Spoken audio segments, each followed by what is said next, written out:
It's football night in Riverside, a rivalry Friday, where we're going to bring you the 18th meeting between King and Poly. Alongside Jeff Gorham, my name's Ghazal Hassan, and Jeff, it is the old school versus new school rivalry. These two schools opened 100 years apart, and they're playing each other, as we said, for the 18th time on the year. You've known King head coach Jason McMains for a long time. They're off to a great start, 3-0. He's had to deal with departures and defections, but the offense still looks good. And we mentioned they haven't lost a game yet this season. And remember, they were just a kick away from going to the CIF championship last year. But I'll tell you what, Jason McMains is very, very high on this young team. And I'll tell you what, the sky's the limit for him. All right, moving over to the Bears of Riverside Poly, talking about new coaches. How about Jerron Gilbert announcing his presence with authority? In his first year at the helm for Poly, they went to the CIF Division 11 final. They fell a little bit short against Ramona, but he wants to build on that, and the formula for him is simple. They're going to stop the run, play good defense, and play ball control on the offensive side. Well, I'll tell you what, it's going to come down to the defensive side of the football. We've seen Benji Matthews all season long for a couple years. He is the difference and the playmaker on that defensive side of the football. Will it be the bark of the bear or the howl of the wolf? Rivalry game coming up next, the CIF on Riverside TV.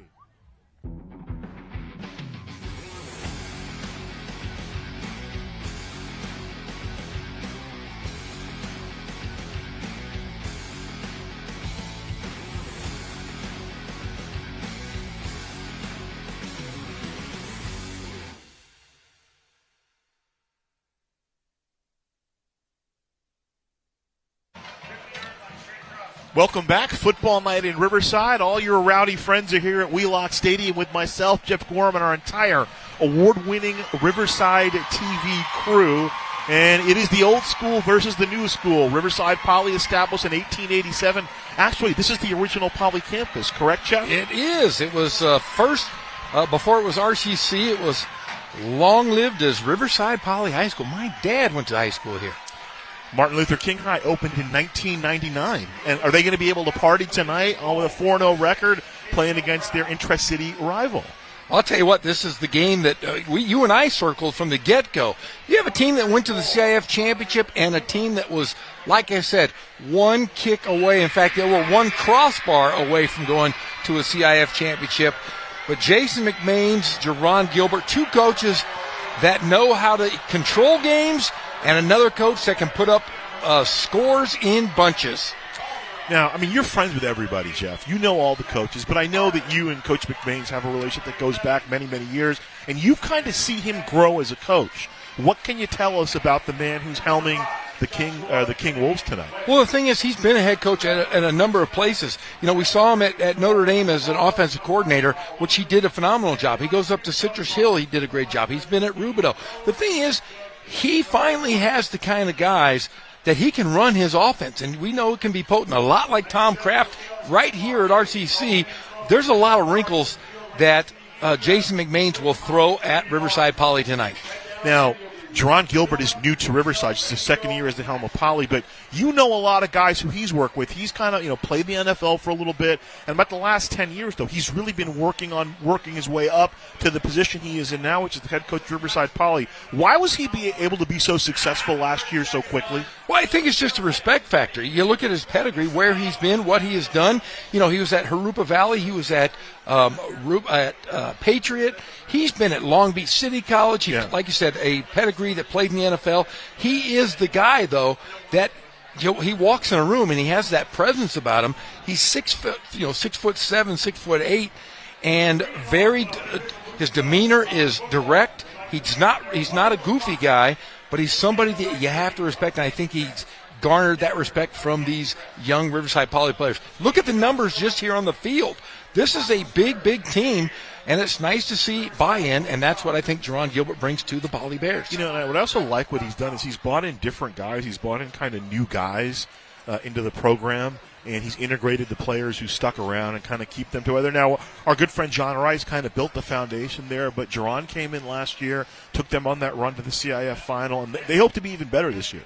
Well, and I think they will be. I mean, just because – when you're a young sophomore or a young freshman, and you watch last year's program go all the way to the championship against their biggest rival, Riverside Ramona, you're going to gain knowledge just by playing behind those guys that were here last year.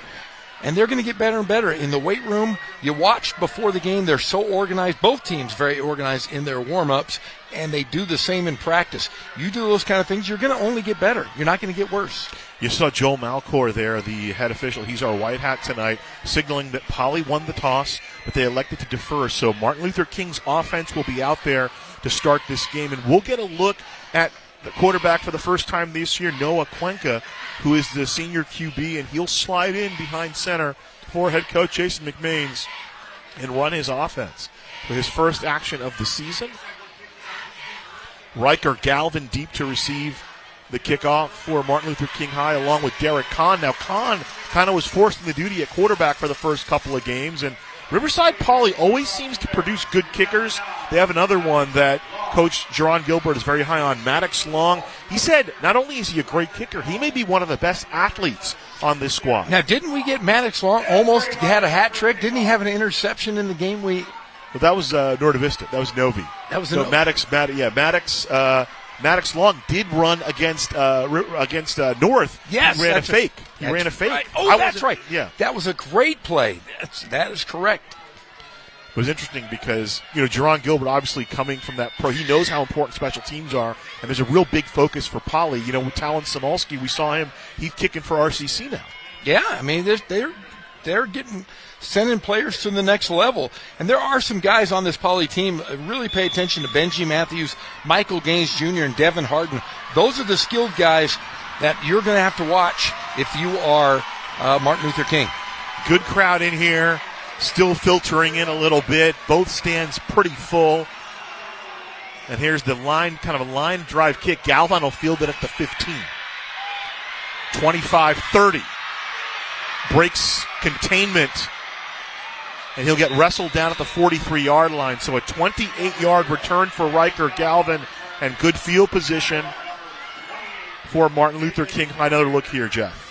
Yeah, just a great run, breaking a number of tackles. But look what he's doing, running right behind his wall of gray. Beautiful new uniforms here. They might be better than Ramona's. And I love the Rams. Elijah Williamson with the tackle on the special teams. And 1st and 10 King from the 43. Here's our first look at Noah Cuenca, 4-year program guy. And they're going to go right up top. They're going to go down the field looking for Derek Kahn, incomplete. Running with him step for step was Jaden Meacham, junior defensive back. 2nd down and 10 coming up. But there are some big boys up front for that offensive line of King. Look at these guys. Look at 68. He's a monster out there. Yeah, his first game for King, Nate Johnson on the left tackle. Jorge Cervantes, Teddy Argy back from last year. Steven Saucedo, and the senior Luke McRae at right tackle. 2nd and 10 coming up for the Wolves. Villarreal right up the middle. Talking about that offensive line opening space. Crosses into Riverside Poly territory. Tackled by Michael Gaines. Very close to a first down. 9 yards for Noah Villarreal on his first tote. I'll tell you what, Nathaniel Johnson, 6'6", 280? Holy cow. Well, and the athleticism is what Coach McMains was talking to us about.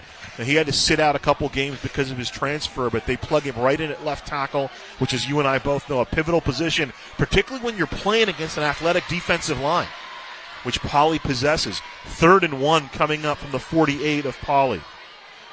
Kahn out of the Wildcats, and they snuff it out. Michael Gaines Jr. comes up and makes the play for Riverside Poly. He gets a little bit of help from Leon Shorter. So 4th down, a decision to make for Jason McMains. Yeah, Shorter. Remember, he's just a sophomore, and remember, he was a league champion as a freshman last year in the long jump. So there's some athletes. You got Michael Gaines Jr. playing free safety. He's super quick. Couple great track athletes out there. They're going to go for it on 4th down. Here's the throw. Setting up the screen, incomplete. Ball over on downs to Poly. Jaden covered the intended receiver. And the defense, this is what Jerron Gilbert wants. Yeah, Poly, you got to be happy. Momentum shifts in your direction right now. They deferred. Now let's see if they can put up some offensive numbers here. So a stop for the defense. That's all part of what Poly's formula is coming in.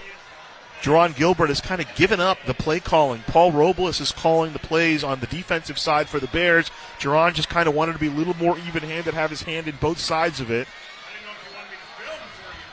And here's Victor Aguilar stepping up. Aguilar running the offense. He is the quarterback. He'll be at the controls from the 49-yard line of King. He'll swing it out to the outside, complete and lunging forward to about the 45-yard line. Devontae Cruz Davis, just a sophomore, out of the slot. Going to play some running back, play some slot. So give it a 5-yard pickup on the play. 2nd and 5 coming up.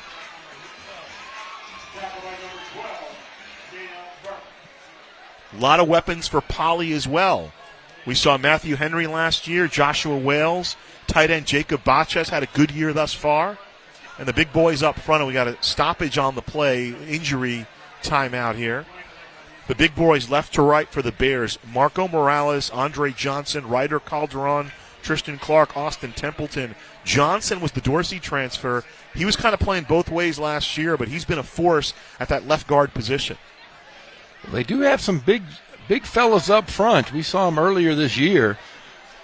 And they've got some tall receivers, some big tall drinks of water.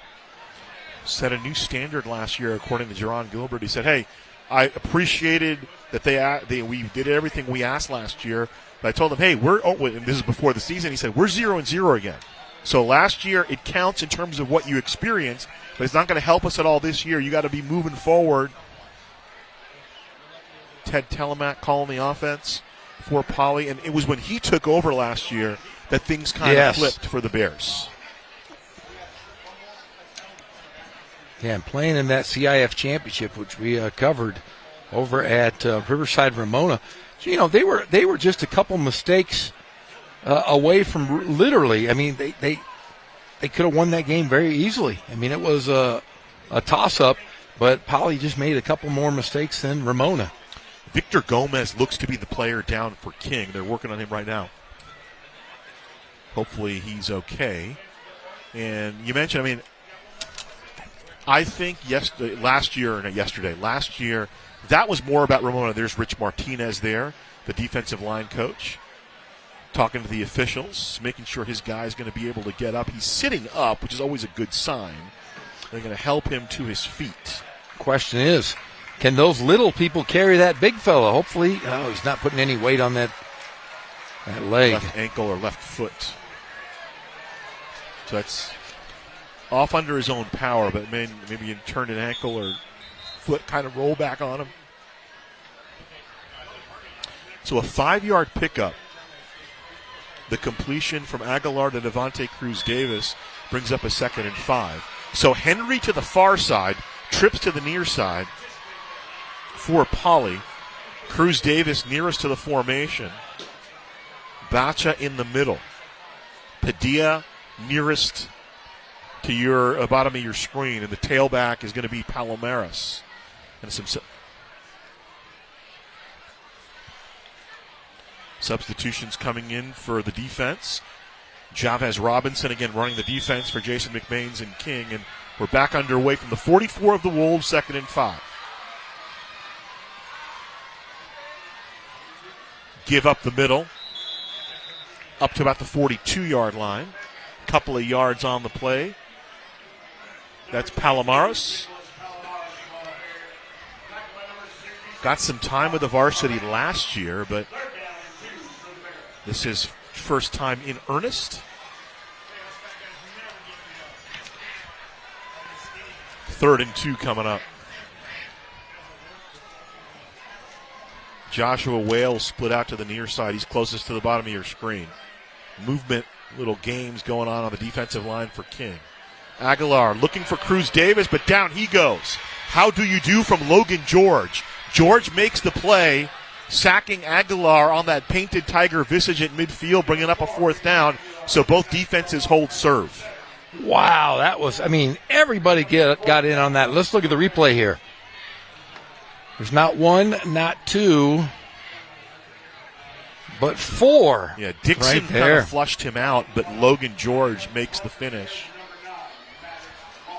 So long to punt. Riker Galvin standing behind the 10-yard line. So both defenses making big plays here in the first quarter. Long steps into it. Riker, Galvin will let it bounce.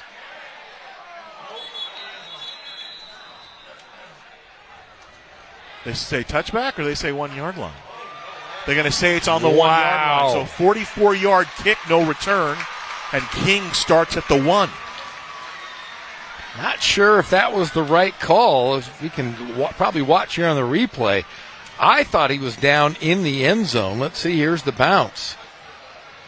Good work there by our camera crew. Oh, he was. It looked to me like he slid into the end zone. Unless the ball was. Yeah, I mean, when the ball's down, it's down though, right?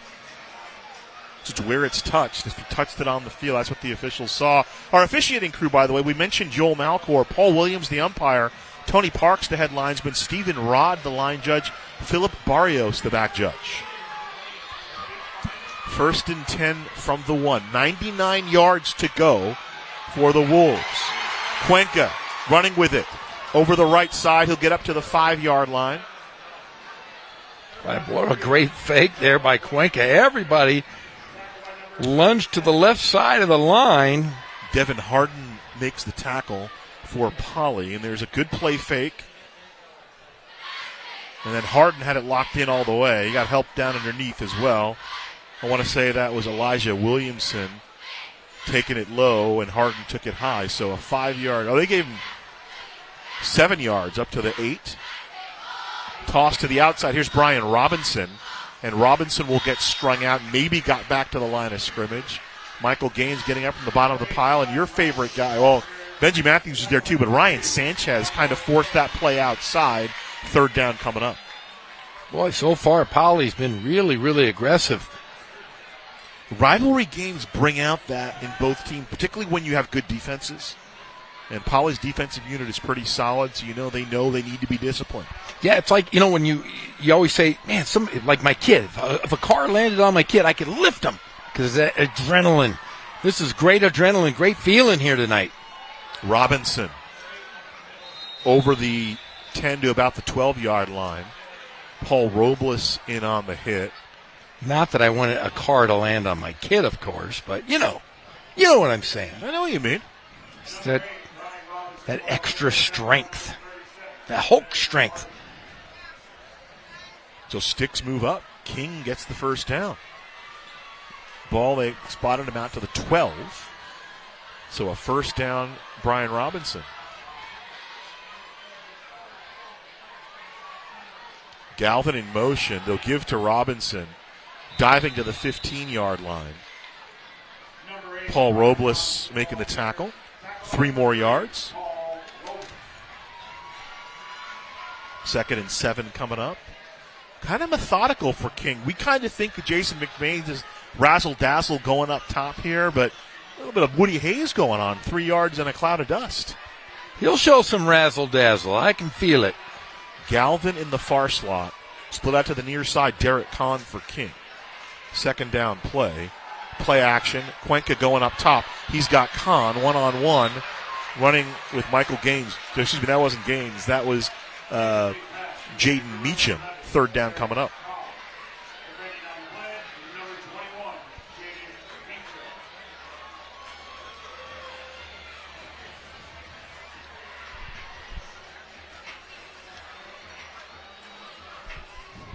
Lovely night in the city, Riverside. Rivalry Friday here at Wheelock Stadium. 3 straight wins for the Wolves of King and 6 out of the last 8. The Bears want to turn that around. 3rd down shotgun. Galvin near slot, split out to the near side, Kahn.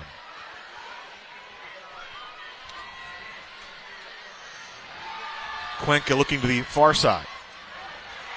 Incomplete. Defended by Matthew Padilla. Pass intended for Alexander Juarez. I'll tell you what, they've been playing. I mean, this has been phenomenal defense so far by Poly. They have been in check with King every single play. Playing that field position game. Assistant coach Paul Robles calling the plays for the defense. And then a little bit of, I thought that was a razzle-dazzle, but just kind of a misplay. Flag comes in. First flag we've seen today. 4th and 7. Joel Malcor is going to call it on Poly. So 4th and 2, they're going to mark it off 5 yards against the Bears. Still 4th down, still be a punt. Gives them a little more breathing room, Jeffrey. This could be, what does Pep Fernandez call these things? Slobber knockers.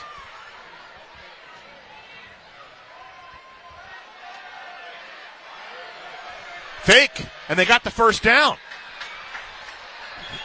Lucas Akutagawa gets up over the 25. So first down, King on the 4th down fake punt. So there's a little trickery from Jason McMains. McMains! You knew that at some point McMains would resort to the deceit. He's kind of like the wrestling heel in this one, right? Yes, he is. We're calling it like the WWF. You know, definitely Jerron Gilbert, definitely the baby face. And Jason McMains, the heel in the shades of, who are your favorite heels? I loved Jake the Snake when I was a kid. I kind of liked when Hulk went full bad guy. 1st and 10 from the 26. Here's the gift to Villarreal over the 30 and spun down, crossing up to the 32-yard line. Padilla in on the stop. Also getting it around there, Jace Behenna.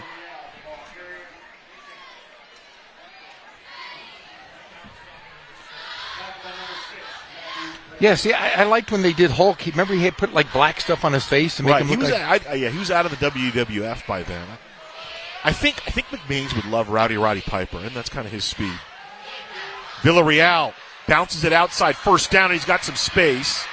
And Padilla and Harden push him out near midfield. Let's see, they mark it to the 48-yard line, so a 16-yard pickup. Noah Villarreal running right. Running behind Luke McRae and Steven Saucedo on that right side. Another look at it. And they're double teaming Benji Matthews right there. They have the fullback kind of chipping Matthews. Villarreal, we've seen him do a great year last year. Fantastic year. Robinson dancing, breaks one tackle, and then dives forward into King territory. About 4 yards on that for Robinson. So bring up a second down. It'll be about 2nd and 6. Benji Matthews making the play. Watch Matthews when you can, Jeff. It looks like they're keeping somebody in to block him aside from the lineman. You almost have to. I mean, looking as a true football player, he's one of the best in the city. We've seen some great ones this year his so coach, far. Hey, Jerron Gilbert, he's kind of an even-keel guy. He said, hey, Benji may be the best player in the city. Yeah, I can see that. I mean, we've seen he changes the complexity of games and has for the last 2 years. Robinson breaks the initial contact and now surges forward close to a first down. It'll be maybe a yard short on the play. Paul Robles on the tackle. Give him 5 on the play. Bringing up 3rd and 2. Boy, he is fun to watch. Look at the little hop.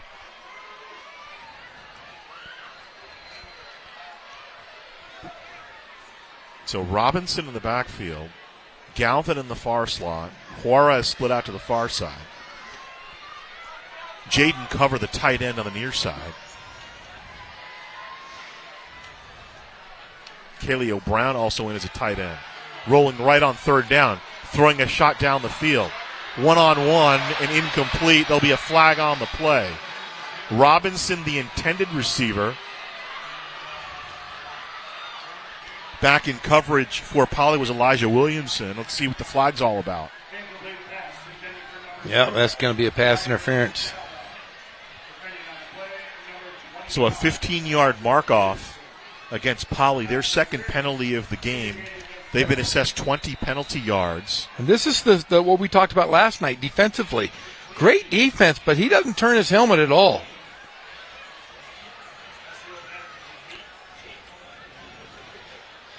When we talked about last night, you can, if you face guard, you can face guard, but you got to look for the football. You have to at least look, yeah. And I think that's why they made the call there. Timeout on the field, so a 15-yard mark-off, 1st and 10 for King from the 29-yard line. And so King started this drive back at the 1-yard line.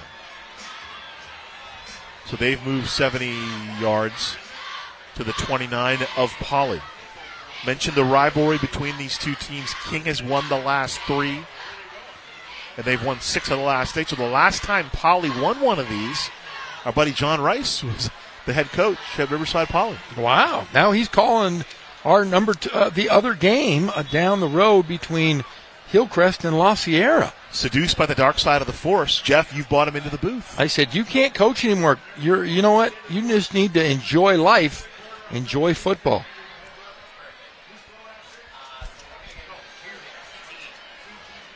Do we have an update from old Zach Erp? The Fighting Travis Carter 7. The Fighting Sean Moore's nothing. Hillcrest up 7-0 on La Sierra at Zach Erp Stadium. 1st and 10 from the 29. Robinson slashing to the outside. Nice block down the field. He'll dive forward to about the 10. Connor Kuba down the field putting in a nice block. Another look at it. Great push initially by Luke McRae opening up the hole, and then see the downfield block there by Kuba. They mark it to the 11-yard line, so an 18-yard pickup on the play for Brian Robinson, who seems to be finding his rhythm. Boy, he is a strong back. Looks like many of the RCC backs we've seen in the last couple of years. 1st and 10 from the 11. They'll give it to Robinson up the middle, slips the first tackle, and then gets slowed down. And he'll finally go down inside the 10-yard line. Behenna had the initial contact but needed some help afterwards. They'll mark him to about the 7, so 4 yards. Talking to Jason McMains, Robinson, they knew he was pretty good. Carried the ball 38 times last year. He just couldn't stay healthy. Had some injuries, some bumps and bruises even this year. They pulled him from the end of the Kaiser game, maybe due to some particular fatigue. But this year, we talked about it with Ken Mashinsky. I think Jason McMains wants his guys ready to potentially play 16 games if they have to. 2nd down. Robinson. Gaines had the initial opportunity into the end zone. Is he in? He is in. Touchdown, Brian Robinson. Some tough mudding at the end of that one. Lunges to the pylon. Well, Gaines had a good eye on him. In fact, grabbed him, but used that balance, that offhand, really get himself stand up. And once he had that momentum going, forget it, it is over. So Brian Robinson at 2:07 left here in the first quarter caps off a 99-yard drive with an 8-yard touchdown run. 6-0 Wolves. Akutagawa swings the right leg, and it's up and through 7-0. Lucas Akutagawa, who had the big play on the fake punt, finishes it off with the PAT, and the Wolves up 7-0. Well, I'll tell you what, they took care of the football for quite a long time, going 99 yards. Hey, McMains will take that any day of the week if he can get a score off of a long drive like that. And look at that balance right there. Wow. So Robinson, 44 yards on 8 carries on that drive, culminating in the 8-yard touchdown run. The big play, though, the 4th down conversion on the fake punt.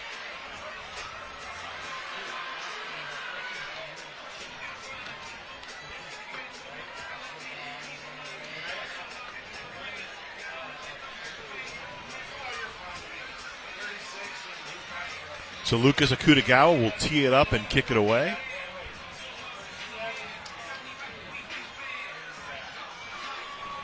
Michael Gaines Jr. back deep with Devin Harden to return the kick. We have seen Gaines. If you get him a line drive, give him some space, he can be dangerous. He is so lightning fast. So Harden bobbles it, picked up by Gaines. Gaines dancing up to the 25, over the 25 to the 26.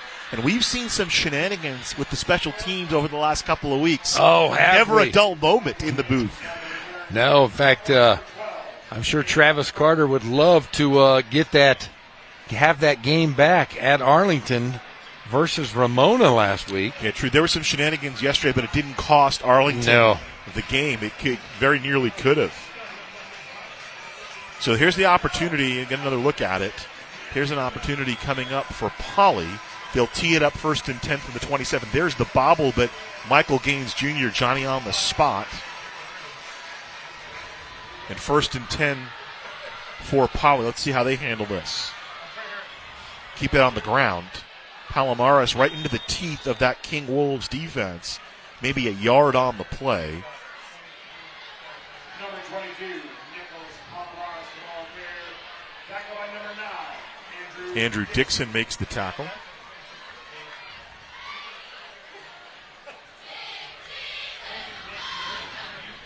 Keep it on the ground. Palomares right into the teeth of that King Wolves defense. Maybe a yard on the play. Option.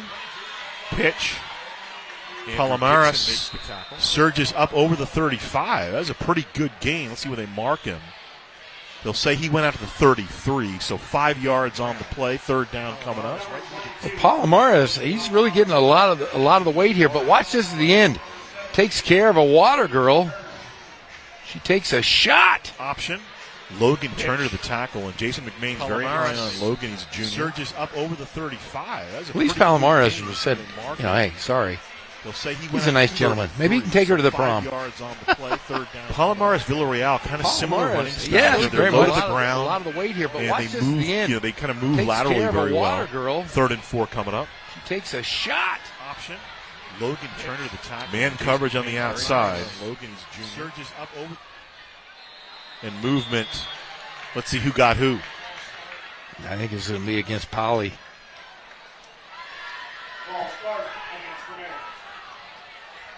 As Ed McMahon often said, you are correct, sir. Yes. Joel Malcor, our white hat, signaling the 5-yard mark off against the Bears. You said Malcor? I was thinking of Falcor. Malcor. Do you remember Falcor? No. He was the luck dragon in Never-Ending Story. Oh, that's right. Falcor. I was confusing him with Baitor from Rush. Baitor and the Snow Dog. Baitor! Baitor! Where is Baitor? 3rd and 9.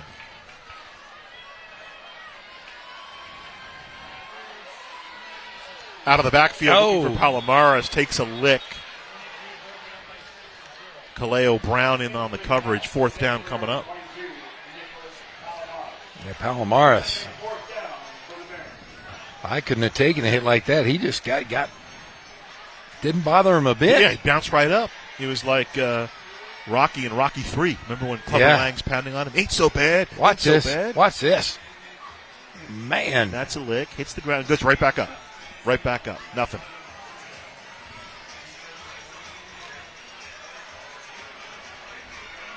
So the punt coming up. King should have pretty good field position. Riker Galvin back at the Martin Luther King 40.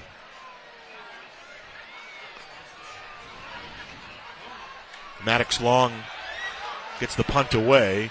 Fading back is Galvin all the way to the 28. That's a great kick. 44-yard kick, about a 5-yard return. And King starts at the 31-yard line. Number 0, Riker Galvin on the return. Tackle by number 27, Nathan Ramirez. Ramirez makes the tackle on the special teams for the Bears. And 58 seconds left here in the first quarter. Ghazal Hassan with you along with Jeff Gorham.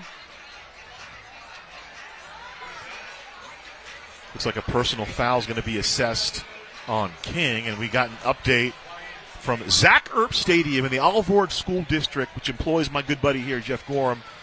20-0, Hillcrest over La Sierra. What quarter would that be? First quarter? Second. Wow. Oh, first quarter. Wow. End of the first. So they're going into the second quarter. So maybe Travis Carter taking it out on La Sierra a little bit tonight after last week's loss. I'm not trying to dispute you, Jeff, but Travis Carter doesn't strike me as the type of man that gets angry. No, he doesn't, does he? He gets even. So 15-yard mark off. That's the first penalty against the Wolves. So 1st and 10. They navigated 99 yards on the last drive. It was almost like giving him a mulligan. Villarreal behind the block of Galvin, but no doing there. Bursting in from his defensive end position, Garrett Esch. How do you do? Esch was a guy who was hurt last year, and he actually played through the playoff run. Wasn't eligible till the playoffs began. Yeah, he played in just spot situations, as Coach Gilbert told us before the game. But he's really emerged this year for the defense of Poly. 2nd and 13, a 3-yard loss for Villarreal.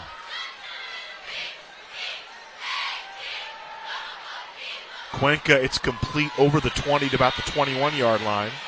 Michael Gaines in on the hit. Ball complete to Jaden Cover. Pass complete to number 88, Jaden Cover. Tackle by number 2, Michael Gaines. So Cover's first reception, And that's the end of the first and that'll be the end of the first quarter. About an 8-yard pickup on the play. They'll bring up a 3rd and 5.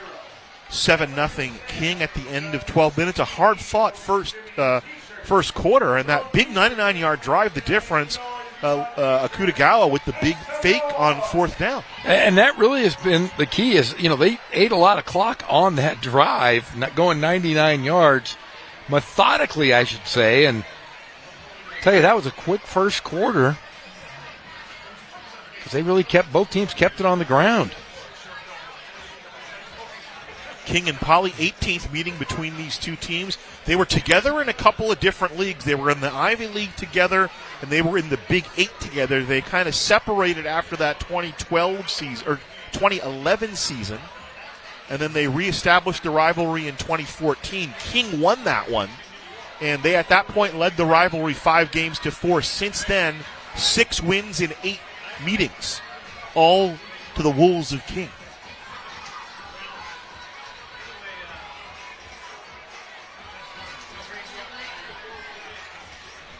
The Huskies on the road at Chino Hills, trailing 28-0 in the second quarter.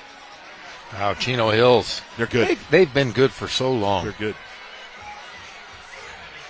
North struggling a bit this year. Noah Cuenca getting the start through 13 passes last year, completed 11 of them. Jason McBain, when I talked to him, said, listen, he's a good runner, but the timing, he's got that timing in his head. He knows when to get rid of the ball and generally gets rid of it quickly. Here's the 3rd down play. In and out of the hands of Juarez. A flag comes in. We'll see what the flag is all about. Coverage on the play. Nathan Ramirez there for Poly. Yeah, it's going to be a PI. Well, wait till Joel Malcor signals it, and now you can say it. So the penalty will go against Poly, and it'll give a first down to the Wolves. Already 4 penalties for 40 yards against the Bears.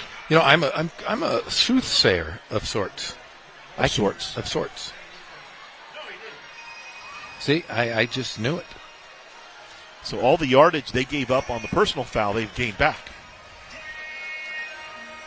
Up to the 37-yard line are the Wolves of King, 1st and 10. Get a look at Cuenca making his first start at quarterback for Jason McMains this season. High snap Villarreal, and that helps him. Paul Robles filling the gap. It'll be a 2-yard loss.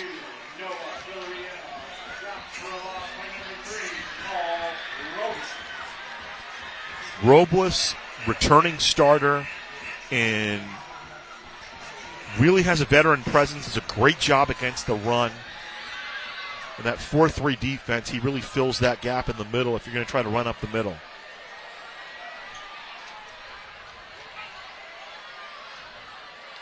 So Juarez split out to the near side for Poly. Riker in the far slot. Derek Kahn split out to the far side. 2nd down and 12, looking over the middle. Kahn snares it, and he's gone. Into the end zone, 65-yard touchdown. Cuenca to Kahn. And King goes on top, 13-0. Kahn! Great play. He caught that in stride, caught it with both hands. And a great move, great pass from the youngster. We talked about it, Jeff. Kahn pressed in the duty to play quarterback because of some injuries. You got to look at Jason McMains there. And when I talked to Coach McMains, he goes, listen, he's he's a great receiver. He was going to be our go-to guy. Obviously, Blake Bowen now off at J. Sarah, not playing football. Akutagawa puts the PAT through 14-0, and he said, Khan was the number one guy. They had an injury, and then they were missing a guy. They had an injury. They forced him into duty at quarterback. They're 3-0 while he played quarterback, but this is what he is best at. Gets down the field, stretches the field, goes up and gets it. One-on-one coverage, and he's into the end zone. Yeah, went after it with two hands. You got to love seeing that as a receiver. Wasn't trying to be pretty with it, just being very, very fundamental. Great play. And McMahon said, team guy, he said, listen, he may have saved our game against Roosevelt. And, you never know. In football, momentum is such a big part, more than a lot of other sports. So, he may have saved our season. Just we needed somebody to play quarterback, and he was able to do it. So King up 14-0, and this hasn't been when they fall behind early, meaning the Bears, no team likes to fall behind early, but particularly in this rivalry, King hasn't put up a lot of points in recent years. No, they have not. In the last 5 meetings, they put up 34 points. Wow. Not more than 7 points in any one of those 5 games. I think 4 games it was 7, 1 game it was 6. And here's the Akutagawa kick, and it's a touchback. 11:03 to play. Akutagawa. He's got a nice leg there. We knew that last year. I mean, he was a sophomore kicking. When you're a sophomore and you're playing varsity, you're a dude. 14-0 King. What do they need to do here? What does Coach Gilbert, what does Coach Telemack need to draw up here, Jeff? Well, they haven't really tested the secondary of King. King's kind of throwing everybody in the kitchen sink at him. Test that secondary. Go down the middle of the field. We saw them earlier this year, and they had some success going to the middle of the field.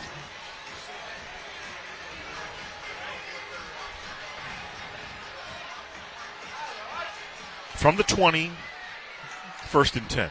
Got to be aggressive, that's for sure. Aguilar, the give to Palomara, spins out of some contact there. Up over the 30 for the first down, and then takes up to the 34-yard line. Combining on the hit, Aaron Porter getting some help from Dana Burke. About a 14-yard pickup there for Palomares. Or just give it to Palomares. Nice play there, kind of spins out of the arm tackle. Porter combining with Burke.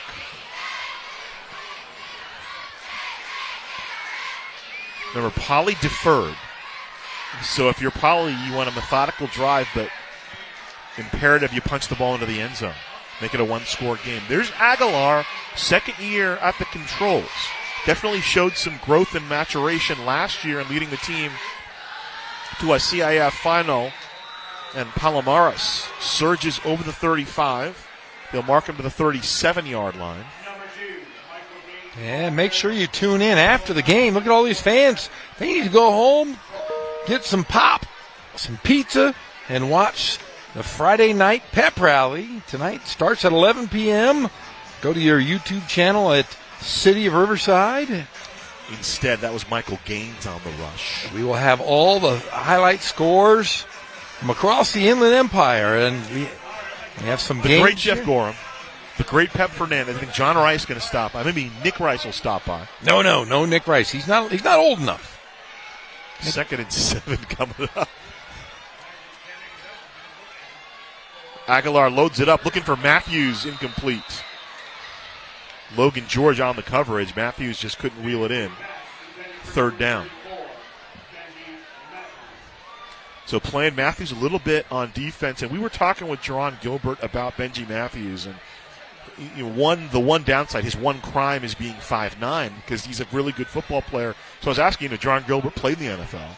And so I said, what's his prognosis? And he said, it's going to take a coach to watch his film and say, okay, that's a football player, right? There's three criteria. Yes. And, you can't do anything about the eyeball test, but he told us a couple of stories about guys he coached at junior college who were a little undersized, and the coaches that turned him down regretted not taking those players. 3rd and 7. Gaines breaks the initial contact. He won't break Dixon. Dixon just flings him down. Loss. Let's see where they mark it. Oh, there's a flag and a play. So they mark it to the 36. As Jeff mentioned, a flag on the play.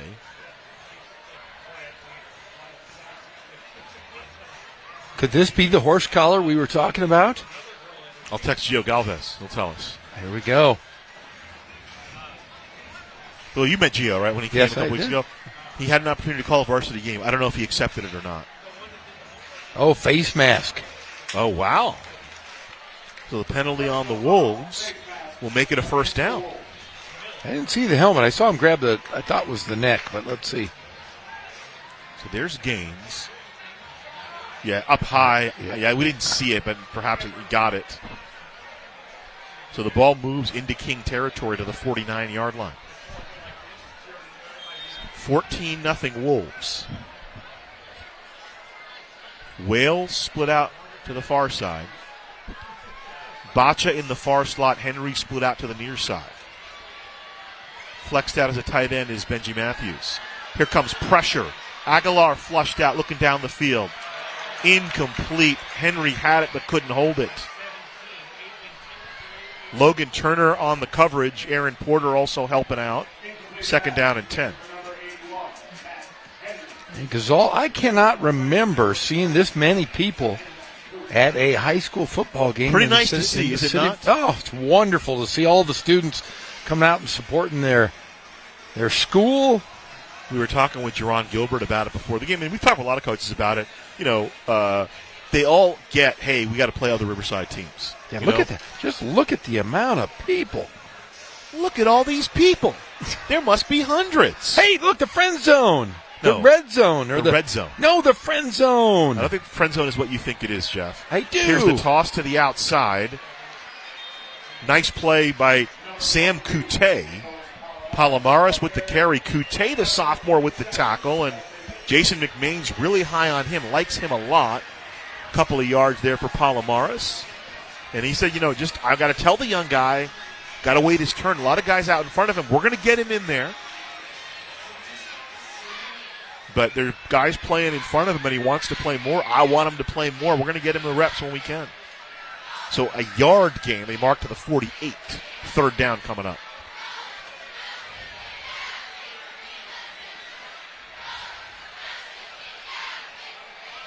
Wales split out to the far side. He'll look to the near side. Here's the pressure from Kaleo Brown.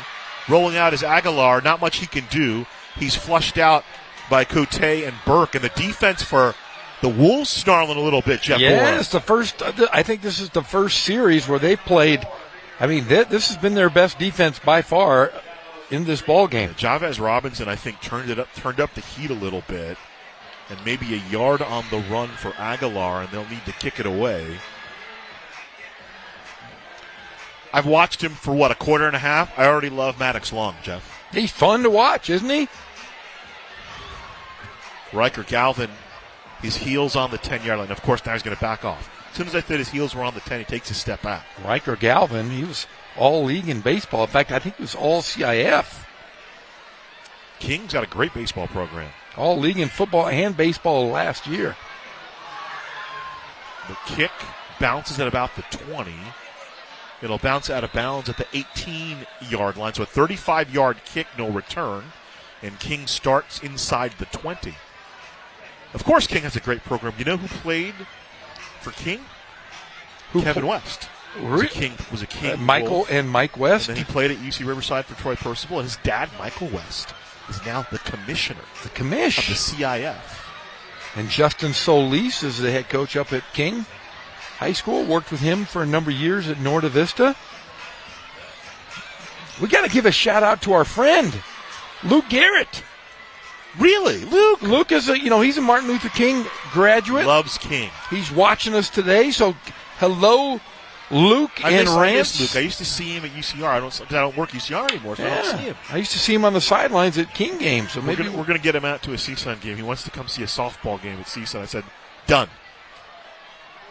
Cuenca with the toss. Little trickeration. Here's Ben Major on the end around, gets up over the 20-yard line, maybe 4 yards on the play. And if I am Coach McMains, I'm going to try to get some ball control here. You got a 14-point lead. Eat some clock. No. You want to just go full throttle. I want to see Jason McMain's offense. I want to see those. I want to see a flea flicker. Crossing patterns. Kahn split out to the far side. Oh, Comeback route to Kahn. Kahn 30, 35, and then tripped up. Michael Gaines Jr., I believe, tripped him up. They'll mark him up to the 36. 15-yard pickup, move the sticks. Nice little wrinkle on that offense there. You know, it's interesting. I was listening to, who was I listening to? It was a coach who was talking, an NFL coach was talking about it and how the game has changed. And part of it was, you know, the Bill Walsh era and all the Bill Walsh guys. But, you know, it used to be, you know, Al Davis talks about the vertical game. And he said the game is very different now, and it's trickled down to the high schools. 1st and 10 from the 36. Robinson, little hurdle early, and then he'll finally be taken down. But you know, you know what I think I equate this to? Jason Behenna, I'm sorry, on the tackle. Is, you know, the like you said, the game has changed because a lot of these guys play a lot of 7-on-7. Well, but what's interesting is, no, what he said, the reason he felt it changed is because when Al Davis talks about the vertical game, they still want the big play. But what the big play is now is you get it to a playmaker in space, yes. and they make the play. So it's still vertical, but it's horizontal before it's vertical. The Derek Hahn play is a perfect example. You have your outside guy kind of coming back to the football, and then he surveys the field. And then obviously we always talk about how the RPO has really kind of revolutionized football as well. Here's the give up the middle to Robinson. Over the 40 up to the 42-yard line. 3rd down coming up. And we have talked a lot in the last couple of weeks as the receivers really have become blockers. They're coming off sets, and they're going to have to set nice screens for these guys, and they're going to have to block them. It's not just catching anymore. I mean, listen, they've called, like a lot of people disparagingly, college football in particular, they say, oh, it's just basketball on turf. Well, what's basketball predicated on? The pick and roll. Yeah, it's just that's all it is. It's the pick and roll. You have your guys downfield freeing up space. 3rd and 3.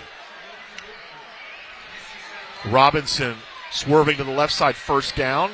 He's into Poly territory, finally ridden out of bounds at about the 45-yard line. Michael Gaines Jr. makes the tackle.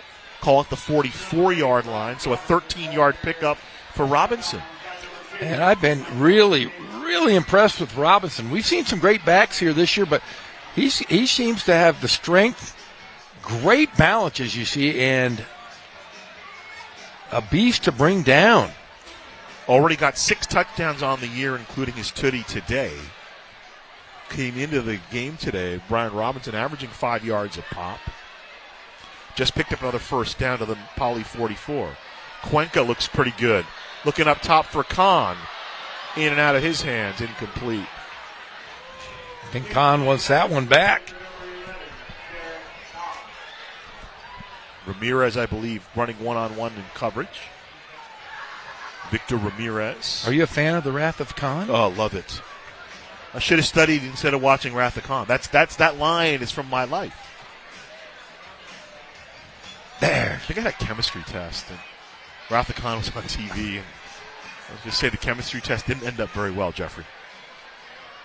Not so wounded as I led to believe. This is me in grade 9. Here's Robinson crawling forward, just to the left of that painted tiger visage, maybe getting back to the line of scrimmage. How nice is it to see the Wheelock Field alive again? It was dead. It was dead for a while. The carpet was bad. Now everything's new and new track. A resurrection of sorts. You got RCC playing back here. And we'll get into it as the game progresses. You love the fact that Poly is back playing at RCC. It's so cool. I got up this morning, and honestly, I lost a little bit of sleep last night thinking about coming back here as a kid watching the Bears play at Wheelock. It's nice to see him back. 3rd and 10. Cuenca going to throw. He will not. Down he goes. Garrett Esch says hello.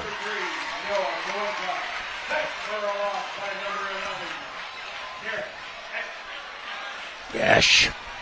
And Jerron Gilbert, when we talked this week, said that's a guy who's going to make an impact for us. You understand why now. Just that speed rush off the edge. Gets past McRae. Good job by Cuenca to secure the football. You're up 14-0. I mean, you're not happy about the sack, but you certainly don't want to give up the football. Michael Gaines Jr. back, standing at about the 16-yard line. Akuda Gala will kick it away. Here's the punt to the 20. Michael Gaines over the 30, up to the 39-yard line. 19-yard return. 38-yard kick, 19-yard return. Poly starts at the 39. There's a flag on the play over there. All right, we'll wait to sort that out. While we do, though, I'll tell you, Hillcrest, 28. La Sierra, nothing. Travis Carter's battle station looks to be fully operational, Jeff Gorham. Wow. But Travis can't be evil. That's the problem. No, he's got a little kid's face. Yeah, he just doesn't look evil. I'm sorry. Hope nobody takes offense at that. Maybe he is. We just don't know it. Always two there are. Yes. So the personal foul against Poly. And they'll bring the ball back half the distance. Or more than half the distance, because it was at the 39. They're taking it all the way back to the 18. So I guess it's from the spot of the foul. So I'll just, in my statistical, I'll make that a 15-yarder, because that's normally what it is. And either way, Poly starts with the football from the 18. 14-0 King, still the same scenario. You got about 4 minutes left. You can punch the ball into the end zone. Poly gets the ball to start the second half. At halftime, we're going to have John Corona's going to join us, and we're going to talk a little bit about what's going on over at King High School. Palomares trying to find some space over the 20 to about the 24. 6-yard gain.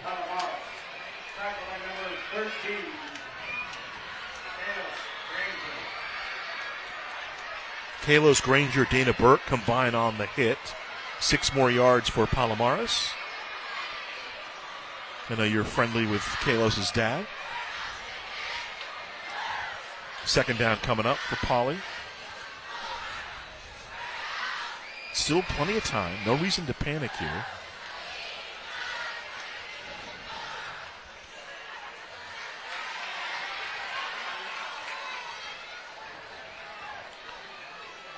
Aguilar the toss, running right. Palomares gets a little bit closer to that first down marker at the 28-yard line. They'll mark him out about the 26, looks like. So 3rd and 2 coming up. Number 20, Jordan Marr.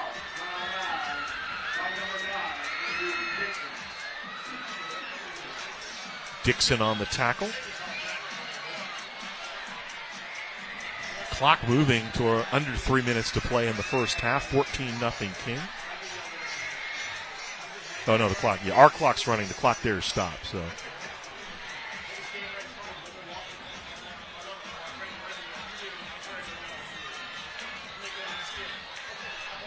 Third down.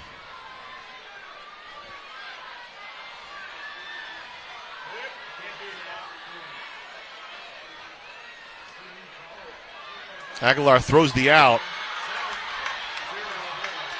Complete, and a bunch of wolves show up. A pack of wolves shows up. Devontae Cruz Davis makes the catch. He'll be short of the first down. Galvin ultimately makes the tackle. Second catch on the game for Devontae Cruz Davis, and 4th and 1. They're going to keep the offense on the field. Those wolves were biting. Wolves hunt in packs. They do hunt in packs.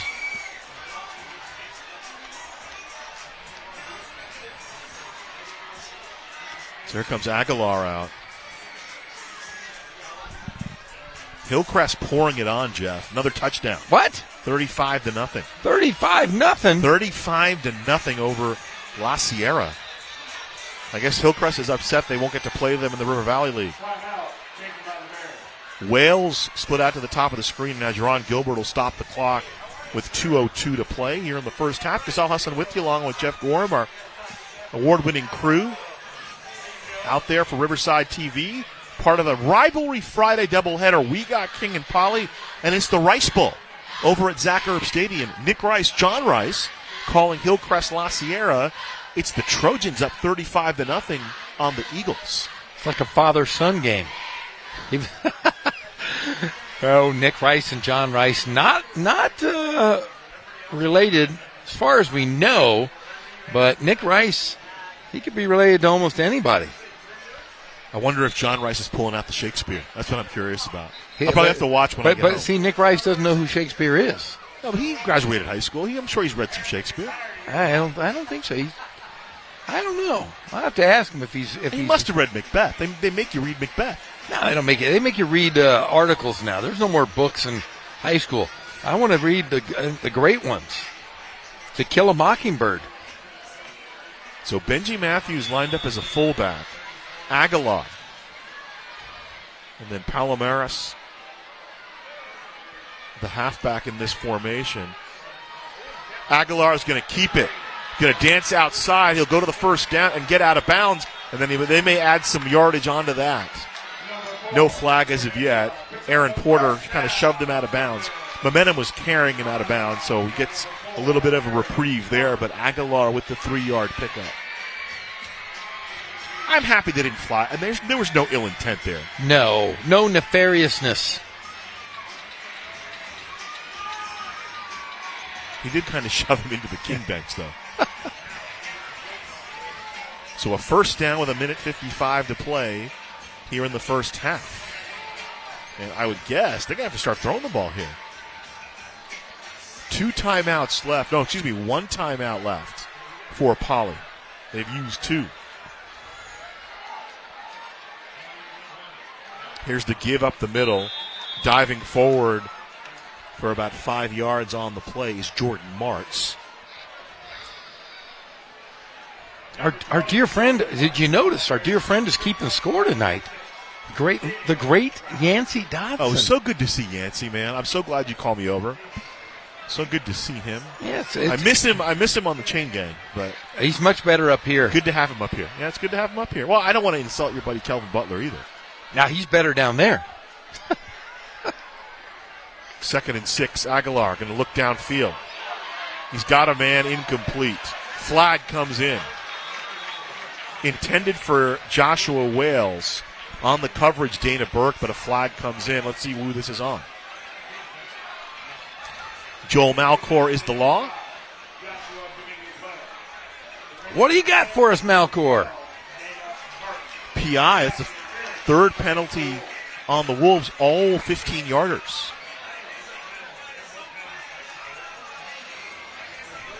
So Poly, if they could score here, would have the ball that coming kind out. of belies what we were talking about earlier, because it looked like there was contact, but it looked like Burke was looking back for the football. So moves up to the 49-yard line. 1:15 to play. 1 timeout left for the Bears. 4 receivers in the formation.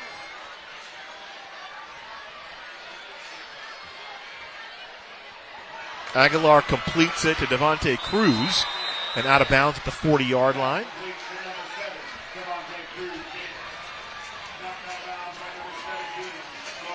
Poly. So a 9-yard pickup for Devontae Cruz Davis. Going to look at him right there.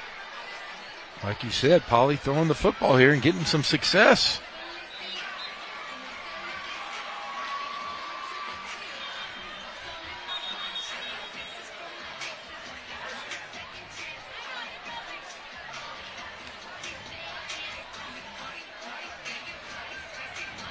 So 2nd down.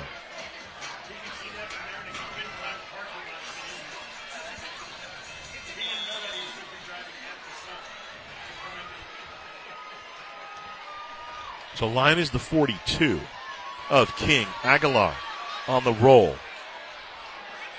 Incomplete. Porter on the coverage. He was looking for Bacha, the tight end.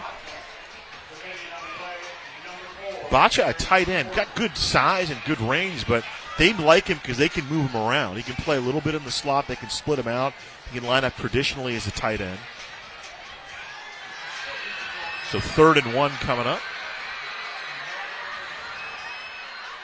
Henry split out to the near side, near slot Devontae Cruz. Wales split out to the far side, far slot Bacha. Palomares takes it up the middle, have the first down. They'll stop the clock to reset the chains. Palomares has had himself a pretty good first half. Just hasn't gone to pay dirt. But the clock is moving. Zubieta with the tackle. Matthew Zubieta, the senior defensive tackle for King. And now back to action here, clock moving.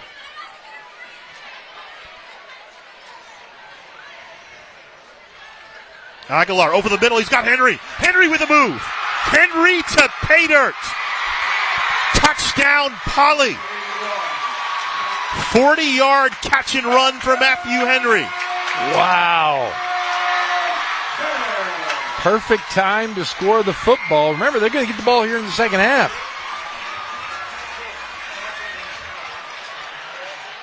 And what a great drive to finish it off. And just what you said, Jeff. You have the momentum going into the half. You'll get the ball coming out. Make it a 14-7 score in this rivalry game. Maddox long on for the PAT. 84-yard drive for Poly.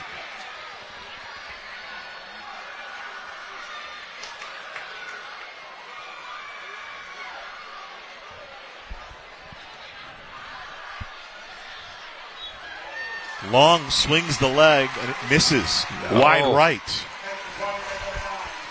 So 14-6, but a huge touchdown for the Bears. Just a great play here. And I'll tell you what, that's going to get you going here going into halftime, thinking we want to hurry get back out here and play. I mean, that's the new vertical game we were talking about. Just that quick slant pattern, and then Henry does the rest on his own. And they've liked him for a long time. He was a starter for them last year. One-on-one coverage. He just got a little bit ahead of him, got a little bit of space, and there he goes to the house.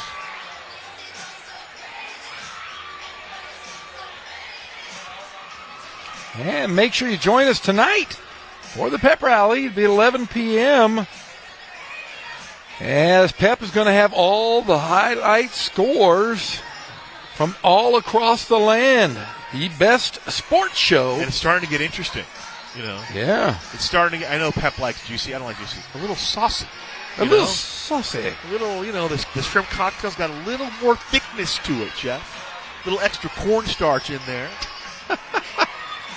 Hair's long. And we mentioned Jerron Gilbert really thinks the world of this man. Loves him as a kicker. Says he may be one of the better athletes on our team. I guess all these kickers play soccer now. You need to be super athletic to play soccer because your sons play. You're running constantly for 90 minutes. Yeah, but my kids aren't super athletic. Oh, okay. I'm saying at the higher levels, right? At the higher levels. Well, it's, I equate soccer. I've just now kind of got into it because my kids do play soccer. They are pretty good athletes. I was being funny. But the thing is, the speed of soccer from one level to the next is unbelievable. You go watch high school soccer, and then you go watch college soccer, and then I've had an opportunity to go see some pro soccer, and it's just the speed of the players and the size. Some of those guys are my size. It's like when we play Little League, there's the one big kid on every team that's really, really good, right? Yeah, you just don't pitch to him. And then, so I got a chance to cover CSUN, and Jamar Ricketts played for the Matadors last year, and now he's the first-round pick in the MLS draft, and you just see, he's just so much faster than everybody. Yes. Now, at the MLS, everybody's as fast as he is. It's crazy. Squib kick. Feel it up at the 30-yard line. This is Porter bringing it up. He'll get up to the 40. So it'll be a shot. 32 seconds left is an eternity for a McMain's coach team. They got 2 timeouts left. We might see some trickery here. Are you saying that Jason McMains is deceitful? He's very deceitful. Remember when he was the offensive coordinator at Notre Dame? I remember that.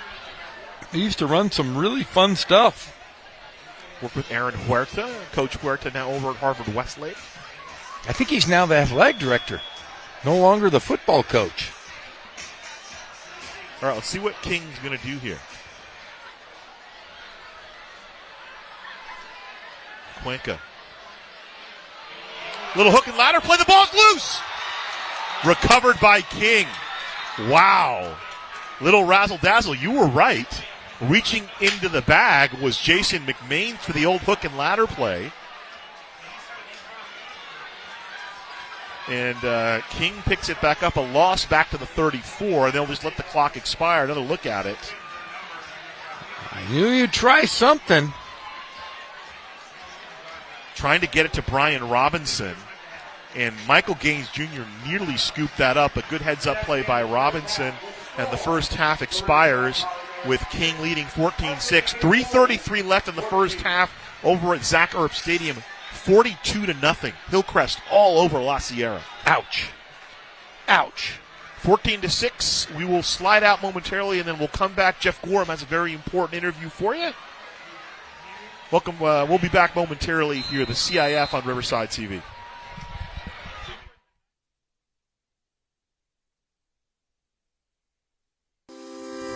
Live local. Help support your favorite businesses with the Shop Riverside Community Card.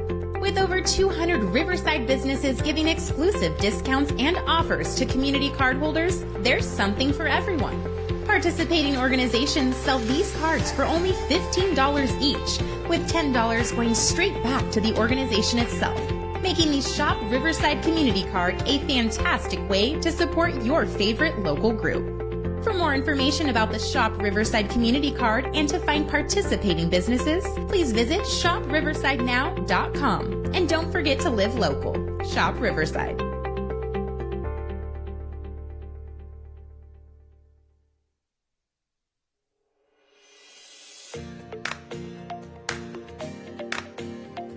The City of Riverside Public Works Department provides high-quality trash and recycling services for our customers. Our convenient curbside trash collection services help promote a clean and healthy Riverside. But what do you do when you have items too big or heavy for your can? That's where our bulky item pickup service can help. Before you call for help with your bulky items, be aware that not all items are acceptable for our free curbside service. Furniture, tree trimmings that are properly bundled and no longer than 36 inches, water heaters, and other non-hazardous materials are fine for curbside pickup. Appliances containing freons such as refrigerators, freezers, and room air conditioners may also be picked up curbside by separate appointment. Unacceptable items include hazardous waste, antifreeze, paints, filters, and tires. We also cannot pick up electronic waste such as computer monitors and televisions, or fluorescent bulbs and household batteries.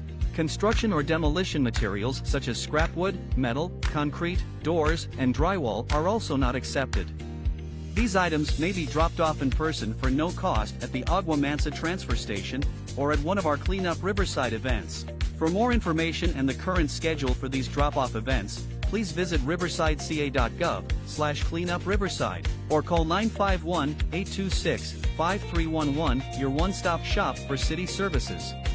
To schedule a bulky item pickup, first call your service provider for an appointment. On the day of your appointment, please make sure that your items are curbside by 5:30 a.m. You may have up to 5 items picked up at each service call. If you have an appliance containing freon, please call the Appliance Recycling Center of America at 1-800-654-2722 for your free pickup appointment. RPU customers may even qualify for a rebate.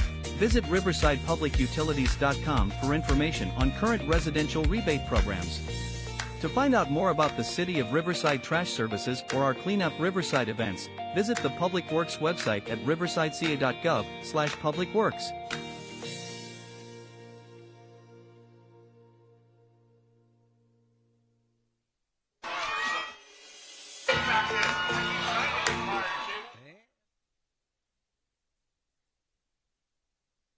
The home of the Riverside Poly Bears, as they used to be here. They were gone for a number of years playing up at King up the road, but this is back to being their home stadium. They got the orange on the field, and the Bears trail 14-6 to Martin Luther King. But we are now joined by my dear friend, everybody's dear friend in the city of Riverside, the great John Corona. How you doing, Coach? I'm doing great, Jeff. I Now- appreciate the nice words. Really, I do. Well, Coach, I didn't know this. You were at King High School for a number of years. How many years were you at King?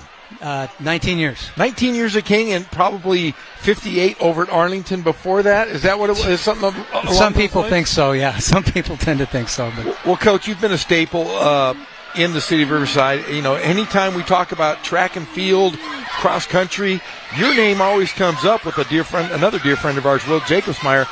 But you were a part of something, and you still are over at King High School. And it's something as near and dear to my heart, and that is the Special Olympics. And you guys have an arm of that goes into the CIF. Do you want to tell us a little bit about that? I'd really like to talk about that, Jeff. It's called Unified Sports or Unified Championship Schools. It's a program that works through the Special Olympics, as you said, and it's been going on for a number of years throughout the country. It's a program in which students with intellectual disabilities are teamed up with general ed students in the field mostly in the field of athletics. But it's designed to ingrain those special needs kids to be part of the entire campus, the life on campus, what's going on, to be more involved. Well, I'll tell you what, it is something special. Now, is it track and field, or is it just track and field, or do they play other sports as well? Well, there's 3 levels. Okay, so the first level is player development, and that's basically a lot of times if a school can get that done, a PE class where they're helping to develop these kids to be better athletes. And there's the recreational component, which is more like an intramural type of thing, in which takes place within the school. And then there's the competitive component where you are competing against other schools. The CIF Southern Section got on board with this in 2018. I was and still am on the track coaches CIF committee, and it was presented to us at the time by Rob Wygott, the then commissioner. He said, we're doing this, and we want as many of you involved as we can. And so we decided that that King in particular, considering I represented King at the time, we need to jump on board and get going with this.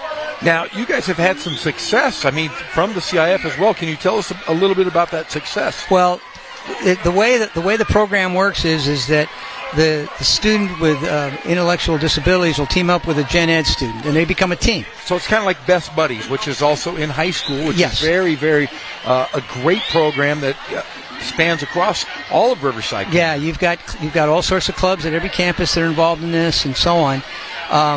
And just as an example, you and I are going to run. We're a team, and we're going to run the 100 meters. Okay. So if you run 13.5 and I run 16.5, that's like 30 flat. And what happens is in those competitions, in these track competitions, then you take the mean, which is 15 flat, Yes. and that's where they place. Now, at this particular point, the CIF, you see a lot of the recreational level going on. I know in the Southwestern League they have a day where those schools, Vista Marietta and Temecula Valley, they get together for a day and compete in various sports. At the CIF level, it's mostly track and swimming, in which you see this type of teamwork. And it depends where you are and what's going on as far as the type of competitions. So, like at the Riverside City Championships, we have competitions for, again, students with intellectual disabilities, but we haven't got the team concept yet. The team concept really starts at CIF. And in relation to what you said, the CIF has started 5 years ago. They started there was one meet, CIF championship meet. The schools show up, you compete, they add up the scores, and King was the first school to win a CIF championship in unified sports. So that was a big deal for us. Well, that's a great story. Now, it also happens to be is your former principal is now the commissioner of the southern section of CIF. That's Michael West. Now, is he going to be integral in building this, do you think? My understanding is Mike's very involved. Now, he was involved when he was the King. He was very, very supportive and behind us all the way with this. But there is now a unified sports committee at the CIF level. Mike has placed himself in charge of that particular committee, or at least in terms of guiding the members of that committee toward where they want to go. Like everything else, there's improvements to be made, things that need to be done better, but I'm really excited Mike is going to have such an active part in all that. Well, who's at the forefront, beside yourself at King, to make all this happen? Well, Sandra Lowe is our unified liaison and coach. Sandra's also our volleyball coach. Sandra was our volleyball coach for about 10 years. She stepped away for a while. She's back now doing that and doing unified sports. Jordan Oliveris, one of our newer teachers at King, who was a student of mine. Jordan is involved. She's a special ed teacher at King. And head coach Matt Vassell, the head track coach, is very involved as well. Now, how much fun? I mean, you've seen it obviously for a while now. How much fun is it for these student athletes with disabilities to work with, the mainstream athlete? Do they become friends? Yeah. And it's got to be so rewarding for both athletes involved. There's no question, Jeff. There's no question, and these the students, the kids with the intellectual disabilities are called athletes, and then their partners are called partners, right? So for both sets of kids, it's been remarkable to watch the enthusiasm, to watch the friendships grow, to see those kids walk around with their medals, and it's been a tremendous experience for all of us that have been involved. And I have to say too, Polly has been at the forefront. They've coach cross country and track coach Phil Orr has really worked hard at getting Polly involved and at not just at the local level but at the CIF level as well. So it's growing. We've got schools in the Big 8 that are Norco's that heavily involved.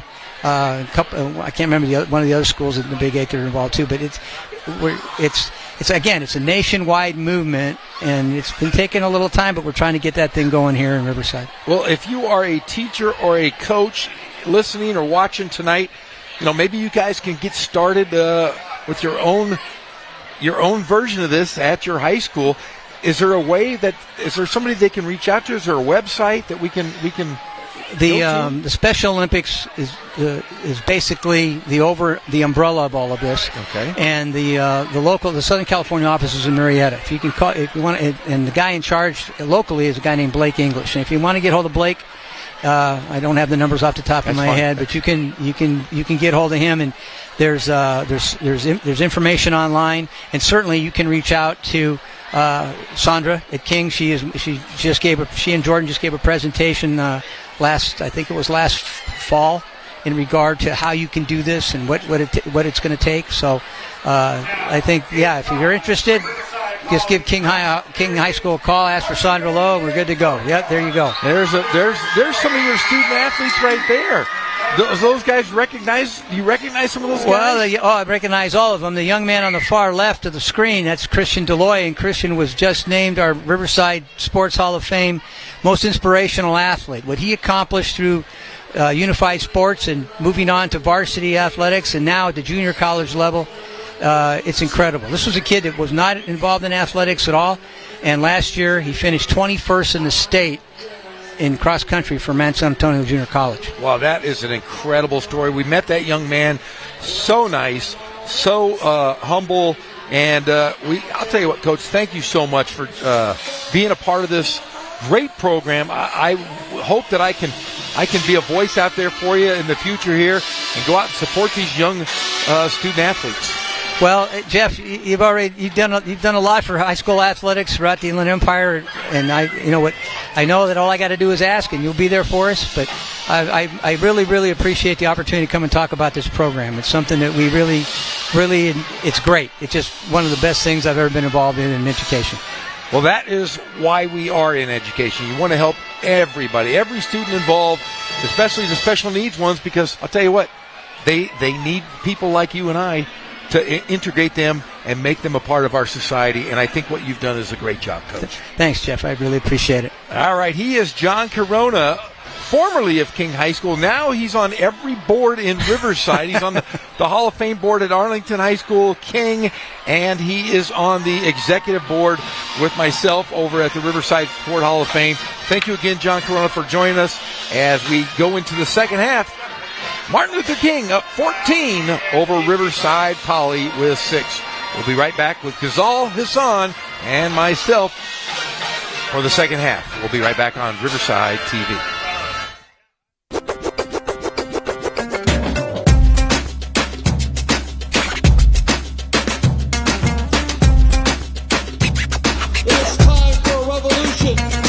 I'm Cheech Marin, and we're inviting you to reserve your spot for the inaugural showing of Cheech Collects. So get your tickets today. We're looking for you.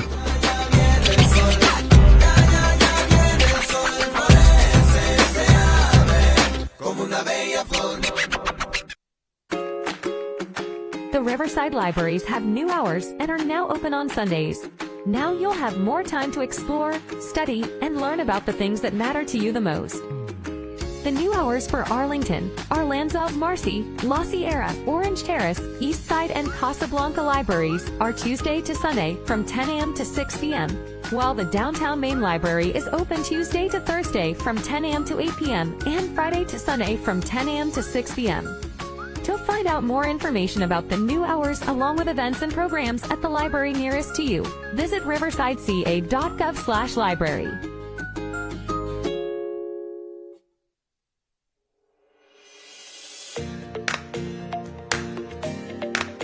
The City of Riverside Public Works Department provides high-quality trash and recycling services for our customers. Convenient curbside trash collection services promote a clean and healthy Riverside. To help us provide you with top-quality service, we ask you to follow a few key rules. There are 3 different containers for your trash. The blue bin is for recyclables and should only be used for clean recyclable materials such as aluminum cans, cardboard, glass bottles, plastics, and styrofoam. The old brown bin, or new bin with gray lid, is for standard household trash and items not suitable for the other bins, such as animal waste, cactus, palm fronds, soil products, and other waste. The green barrel is for your grass clippings, leaves, weeds, and other plant materials, excluding palm fronds, cactus, and yucca. And please remember not to use any of the containers for heavy construction waste such as concrete. For a complete guide to sorting your trash, please visit riversideca.gov/publicworks.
Back at Wheelock, Rivalry Friday here in the city of Riverside. We got Poly and King. On the other side, you got La Sierra and Hillcrest. Let's just say this one a little bit closer, Jeffrey.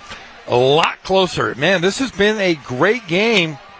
2:07 to play in the first quarter. Here's Brian Robinson. Where have you gone, Joe DiMaggio? No, he gets into the end zone from 8 yards out. Then 11:03, left in the second quarter. The 65-yard hookup from Cuenca to Derek Kahn to make it 14-0 King. And then a long drive culminating in this 40-yard catch and run by Henry from Victor Aguilar. And the extra point was missed, but with 38 seconds left in the first half, Poly to within one score. They will get the ball to start the second half. So if you're Jerron Gilbert, you're playing the ball control, you want to keep the game tight, the game kind of right where you want it. You'd rather be within 7, or you'd rather be 7-7 or 7-6, but you're going to get the football, have an opportunity to run the ball down the field. What adjustments do you think Poly made when they were back in the locker room? I think they said, hey, I think we can throw the football. I think they have a little bit of confidence, a little more confidence now. And I say, I think we're going to see them throw the football. We saw them with a minute and a half to go. They had to, but they had some success. Let's see if they can go with that, because their running back Palomares has been very good in that first half. The 3 of 7 through the air is Aguilar for 46 yards, including the 40-yard touchdown pass. Palomares on the ground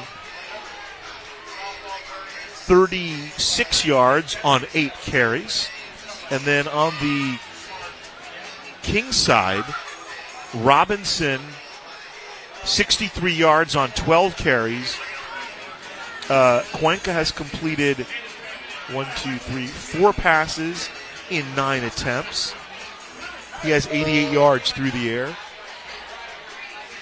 And so it looks like Poly will start. Update from Chino, not a good one if you're a Riverside person. Chino Hills 49, North 6. Wow. Second half about to get underway. Wow. That's a tough one. Chino Hills, very good team, though. North struggling a bit this year. Yeah, their league's going to be tough. Yeah, Ivy's no joke this year. It does not get any easier for That's for Vista Del Lago. Remember talking about Vista Del Lago earlier? They're now in the Ivy with Vista and Rancho Verde, right? Yes, and Orange Vista. And Liberty. Liberty, my team. My team outside of Riverside, I should say. What position is Luke going to play when he goes to Liberty? Have you talked to the coach? Let me talk to the coach. Yes, I mean, he could play anything. We do know that Luke Gorham is a superstar, crazy athlete. We're going to turn him. We're going to get to work with him. We'll call Derek Johnson, and he's going to be an Ed Reed type safety. Yeah, but see, he looks like a quarterback. He's good looking. He's going to be tall. He's got blue eyes. Quarterbacks get hurt, though. See what happened to Tua yesterday? I want Luke to do the hurt. We'll get back to it. We need to bring your wife into the conversation. Yeah, she worries about I just don't those. want Luke to get hurt. That's all. Yeah, he can rub some dirt on it. He does anyways. He doesn't need to be hurt to rub dirt on it, right? Here's the kick. Harden tracking. And again, bobbles the kick. The kick loose. It bounced into the end zone. They're going to call it a touchback, and that probably is a break for Poly. They'll start at the 20. They've bobbled a couple tonight. Well, not just – I mean, we've seen that the 3 weeks we've been doing games. A lot of – Well, they need to spray – remember Tough Skin? They need to spray some Tough Skin. I think that's cheating, though, isn't it? That's like rubbing too much pine tar on a bat. Stick 'em, yeah. But back in the day, we used to spray that Tough Skin on your hands, but you could never get it off. You know, you'd walk around for a week later, and your hands were like brown. Your palms of your hand would be brown and sticky. So Cruz Davis splits out in the far slot. Henry split out to the far side. Bacha near slot. Dominguez Wales split out to the near side. Palomares is the setback. 1st and 10 from the 20. King 14, Poly 6. Palomares. They swing it to the outside, and about a 5-yard pickup on the play. Get the ball out to Devontae Cruz Davis. So as you said, they're going to the air, Jeff. They must have heard what you said. Well, they look good when they threw the football.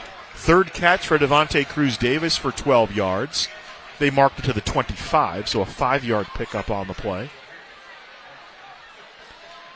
Let's see what Ted Telemack has drawn up for the offense. Another play fake. They get the ball out in space to Cruz Davis again. He's got a 1st down up to the 35. So they must have found something. A 10-yard pickup there.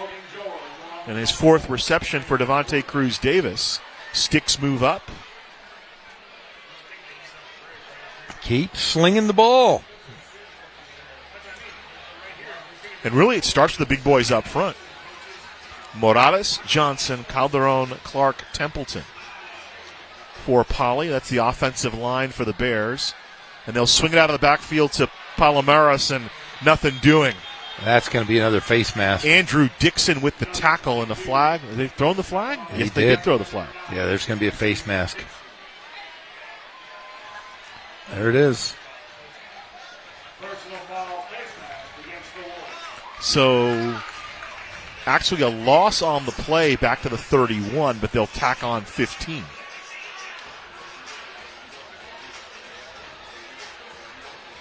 So Palomares with the catch, he'll lose 4 yards. They'll mark off the penalty. It'll take it all the way to the 46 of Poly. Yeah, and that was actually, I watched the replay, that was a horse collar. He didn't get the mask. He got underneath the horse. It's a horse collar. Okay, but it looked like a face mask from his angle. But as we watched in the replay, definitely the red zone there. No, that's the friend zone. The red zone, Jeff. I don't think you understand what the friend zone really means. I don't understand. Can you explain it to me? You will never. You were a big superstar in high school. You won't get it. They're not friends? Some are friends even though they don't want to be, if you get my meaning. Maybe I'm just lost. 1st and 10 from midfield. I love the friend zone or red zone or whatever they call it. Aguilar loading it up. And now Dixon, this time no chance of a horse collar there. Dixon with the tackle back to the 43-yard line. So the sack, a 7-yard loss on 1st down. I wish there was a guy named Mason, so we could call it the Mason-Dixon tackle. They did. Didn't have Mason Mapes. Didn't he kick? They did. Yeah. Mason Dixon. I was always thinking of the Anthony Hopkins performance when he talks about they've always hated Dixon. The offenses have always hated Dixon because he disrupts them. Yeah. Good coverage down the field because Aguilar, you could see, had a little bit of time, then it swallowed up before Dixon comes in and makes the play. 2nd and 15 out of the backfield. Bacha with the catch into King territory. Combining on the hit, Logan Turner and Sam Coute. So about a 6-yard pickup.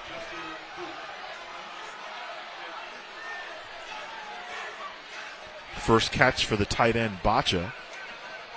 So Wales split out to the near side. And Bacha in the near slot. Cruz Davis in the far slot. Henry split out to the far side. Now, Bacha will join the top of the formation in a trips. So ball to the 49-yard line of King, 3rd and 6. Or 3rd and 9, I'm sorry. It was a 6-yard gain. And then movement up front. I think they got Mark Miranda, who played very well tonight. Another penalty, the second penalty of the second half on King. So King now for the game, 5 penalties, 65 yards. For Poly, 55 penalty yards and 5 flags, all in the first half. Poly right now is really outplaying King. Coming out strong here in the second half. They got that score late, and I think that flipped the momentum a little bit in this one. 3rd and 4.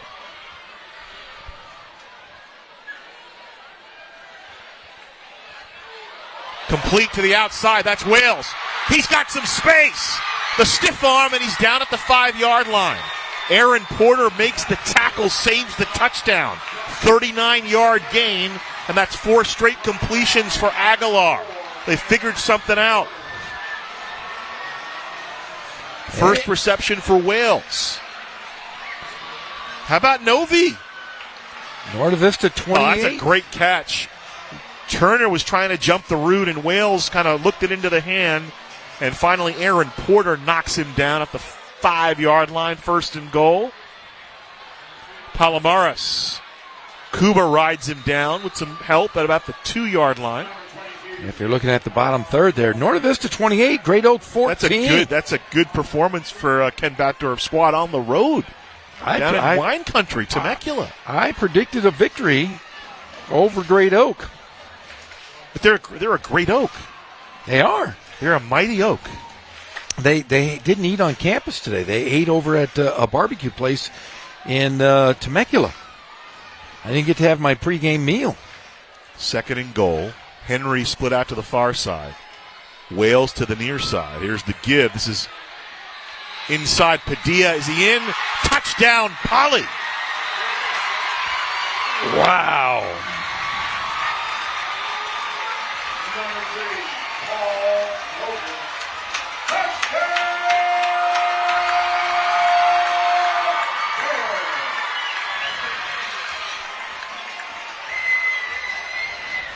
Chino Hills there, 49-6. So let's see what the strategy is here, the strategery is. Looks like they're going for 2.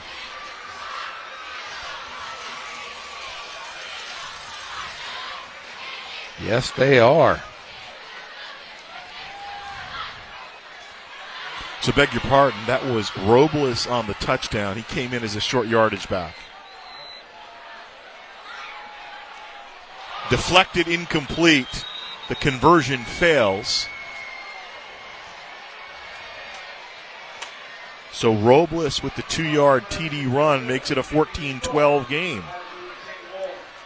So an 80-yard drive for Poly that takes 3 minutes and 17 seconds. There's the horse collar tackle, beginning of the drive. And here's kind of the big play. Now that's the completion to Bacha. This is the big play to Wales. Gets the ball down to the 5-yard line. Touchdown saving tackle there by Porter. And then sets up this run by Robles, who slithers in. Touchdown, Poly. I think I saw Benji Matthews in that. He was definitely on the field as the fullback those last 2 short yardage plays. It's a whole new ball game. Hillcrest all over La Sierra. Wow.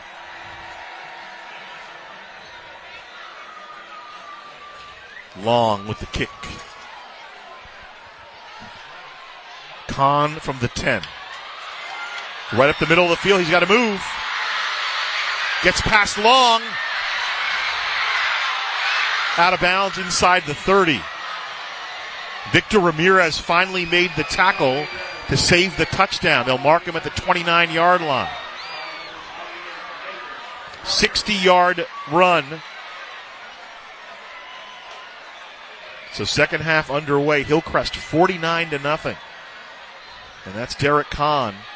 And we saw how he runs after the catch and how he runs on the return here. Makes a nice move there and then gets past Maddox Long. Victor Ramirez finally escorts him out of bounds at the 30. So a 60-yard kickoff return, short field for King. Can the Poly defense come up with something here, Jeff? They've been playing great so far, but special teams really helping King. Villarreal for 5. Running over the left side of that line. Running behind Nathan Johnson and Jorge Cervantes on the left side. So Villarreal now, 6 carries, 31 yards.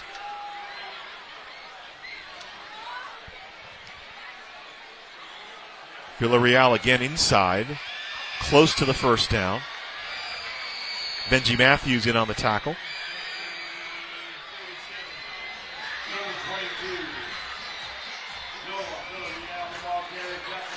Villarreal getting a lot of work here. I mean, that's what he does. You know, last year, this year so far, 130 yards on 38 carries coming in. He had 60 yards on 12 carries last week in a TD. Last year, 546 yards, averaged just 3.8 yards a carry, but did have 6 touchdowns. 3rd and 2, Cuenca throwing. Complete to Kahn. Touchdown, King. And the Wolves respond. Kahn!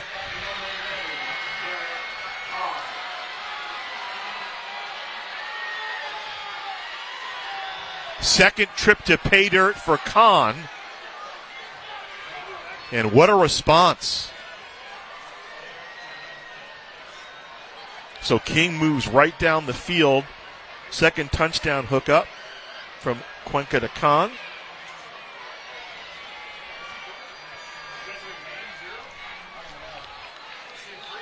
PAT up and good.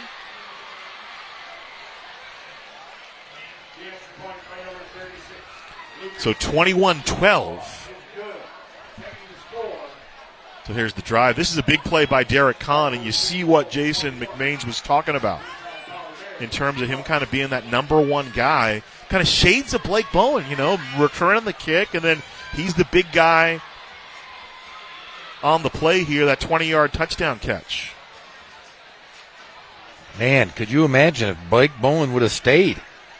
Holy cow. I'm sure Jason McMains could. Let's get him some NIL money.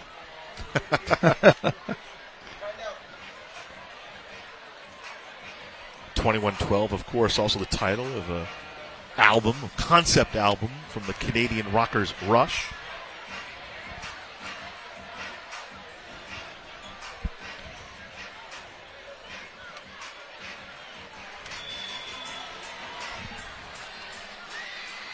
Akutagawa to kick it away.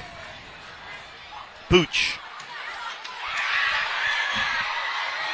30. Devontae Davis, Cruz Davis, up over the 40. Number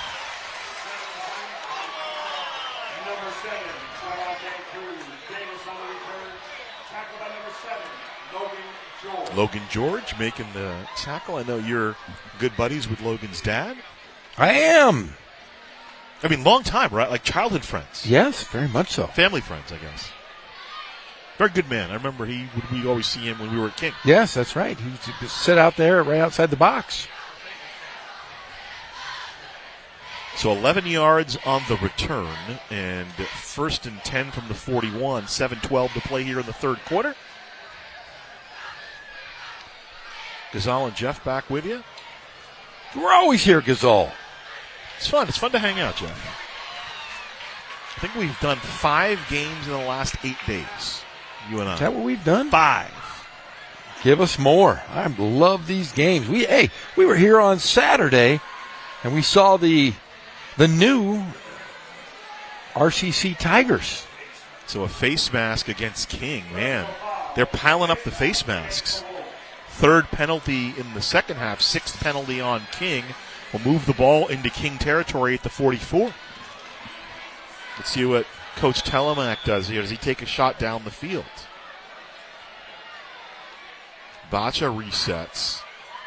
They'll give to Palomares right up the middle. And he sprints forward for a first down. Aaron Porter has him around the ankles and drags Palomares down, but they'll move the sticks.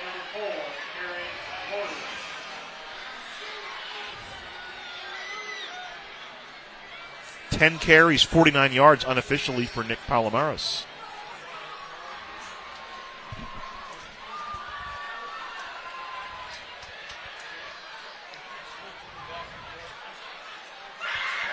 Got the first down there at about the 33.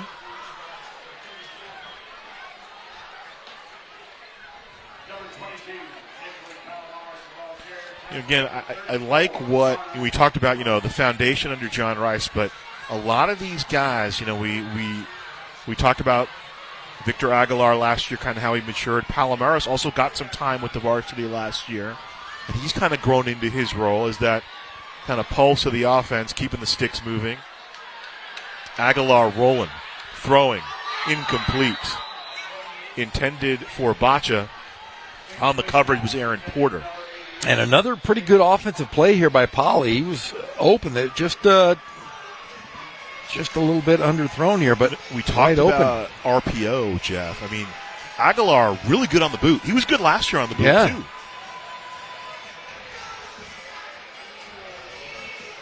That's where the coaching comes in. You see what your guys can do, right? And then you kind of adjust to what they can do. 2nd and 10. Line is the 32 for Poly. Option, RPO. Here's Aguilar. Slips inside. Takes a bit of a nasty hit. Does get down about the 27. That's going to be a targeting? Yep. So give Aguilar 5 and then tack on 15. Wow. That's 30 yards on this drive on personal fouls against King. And we always talk about early season, the discipline, and all the stuff you have to know. And I think there's the signal for the penalty. They'll move it 15 yards. It'll go to the 17-yard line of King. And I know that Javez Robinson and McMains want the defense to be aggressive. But at a certain point, you got to read kind of how the officials are calling it. It's tough. You have to play smart. We talk about that every single week. So officially the line, the 14. 1st and 10. Yeah, first down. Do you like the snazzy electronic down indicator? Yeah, so much easier to see. I can see it. Yeah. We just got to blame Kelvin. We got to blame Kelvin Butler because he had it wrong. He's the guy holding up the sign. He's a big guy. I ain't blaming him for nothing. I'm not messing with Kelvin ever. Aguilar to the corner. Incomplete. They're going to throw a flag. Hey, if you're Poly, I throw every time. I mean, there's been every time they've thrown a deep ball from either side, there's been a PI. He was looking for Henry. Landon Macias on the coverage, and a PI call. That's Joel Malcor. He's our white hat tonight, so move it half the distance. That screws up my math now because it's all 5s and 15s, and now it's a 7. So 5th penalty just in the second half. 57 penalty yards on King here in the second half. 37 of them, Jeff, on this drive. Started back at the Poly 41. So 37 yards of 52 on penalties. Aguilar, the toss to Palomares. Gets through Kelly O'Brown. Touchdown, Nick Palomares. Poly finds pay dirt.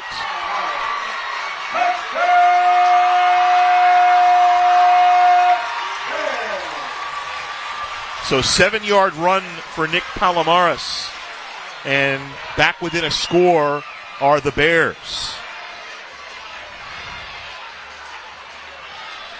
Oh, there's an update there. Chino Hills. 51. Wow. Running clock now for North. That's tough.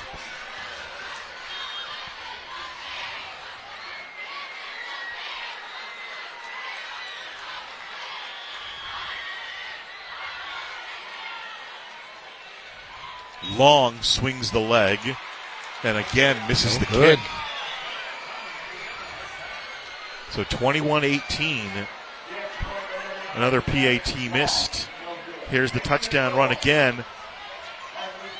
Now is that might be a forward pass. We'll have to see what they scored that as.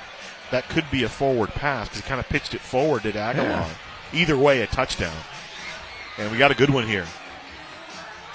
And 55, do we say? 55 Hillcrest, nothing What? La Sierra? 55 double nickels. When teams play Fontana, if they get 55 points, they should just stop.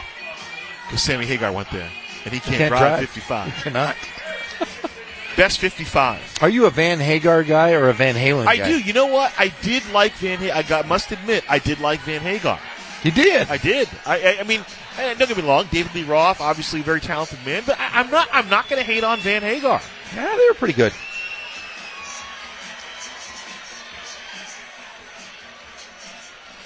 Along with the kick.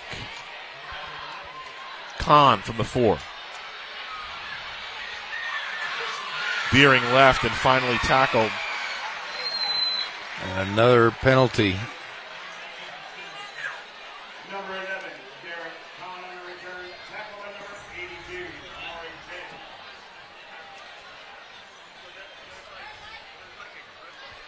Amari James makes the tackle for Poly and will sort out the flag. You see it there, just in front of the 20-yard line.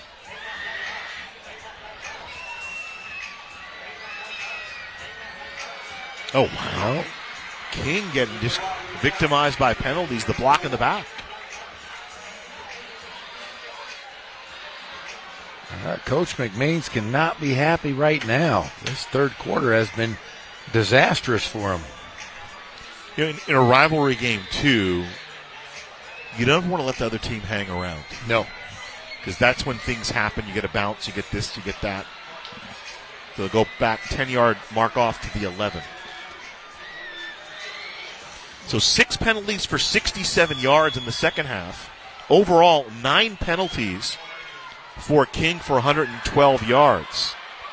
Here's Robinson up to the 14. Pushed out of bounds by Victor Ramirez. 3 more yards for Brian Robinson. Brian Robinson, ball carrier, gone out by number 28, Nathan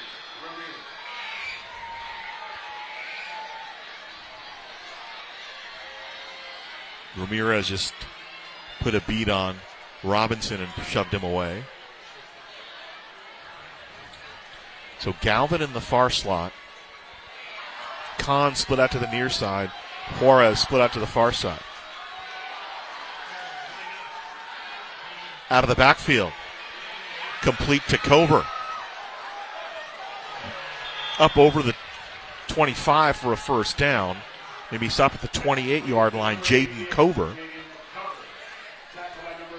Young guy, junior, playing well for Jason McMains. Sticks move up. Mark it up to the 26-yard line. It's about a 13-yard pickup. Another completion for Cuenca. These guys are tackling angry tonight. Cover's second reception for 21 yards. From the 27. Wow. Poly is really playing great defense here. Romero and Garrett Esch combining to push back Brian Robinson. Loss all the way back to the 24. A 3-yard loss for Robinson. We've talked about Esch all night. He has been splendid. Romero, we haven't called Romero's name a lot. He's just been very active, freeing things up for guys like Esch and guys like Matthews to make plays. Those, when you play that inside technique, the tackle position, you're kind of trying to occupy blockers, right, to let the other guys get in there. Cover in motion. Looking down the field. Riker Galvin down the field. Incomplete one-on-one coverage with Elijah Williamson. 3rd down.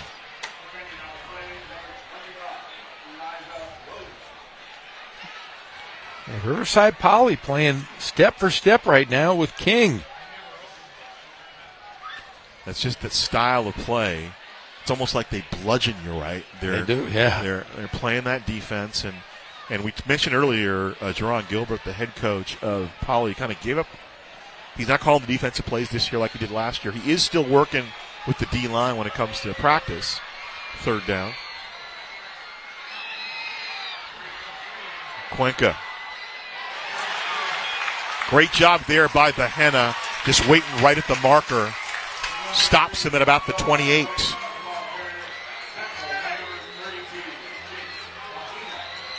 So Bahena, the linebacker for Poly, and punt coming up. So the defense holds for the Bears.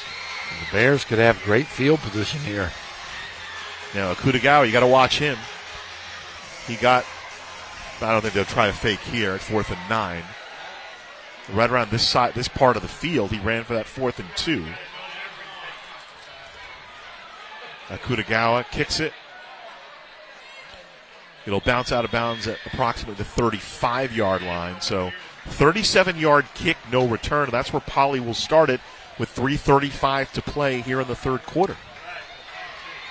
So Rivalry Friday here, and it's been a good one here at Wheelock Stadium. Stands filled on both sides. I have not seen Wheelock this filled, since Poly was here years ago. Now, North played here, I remember, for a little bit. North played. And Notre Dame played. We did some Notre Dame games here. Yeah, originally North used to play up at UC Riverside. Yes. And then Norte Vista used this as their home field for a number of years as well. From the 37-yard line, Poly will start off. Aguilar has some time, and now it closes up a little bit. He'll step out of bounds after gaining a couple of yards. Scrambling up. Got the 39-yard line. Dixon on the tackle. Tackle. They just kind of forced him away. He didn't have anywhere really to go. No. I forget what coach we were talking about. I said, he wants to talk this over. And you said, no, I think he wants to yell this over. Aguilar complete to the 40-yard line. Making the catch, Matthew Padilla up to the 45-yard line. Andrew Porter cleans it up. It's about a 7-yard pickup on the play. And Aguilar feeling a little bit more in rhythm throwing on the run, Jeff. Well, I'll tell you, they've been throwing great here in the whole second half. The give to Palomares, and breaking through is Andrew Dixon. He says, no, sir. So no gain on the play, 4th and 2 coming up. Palomares is coming up hurt. So he goes to the sideline. Had that touchdown. He took a shot to the shin or the calf here. Let's see on the replay. The decision time. Yeah, hit the turf hard.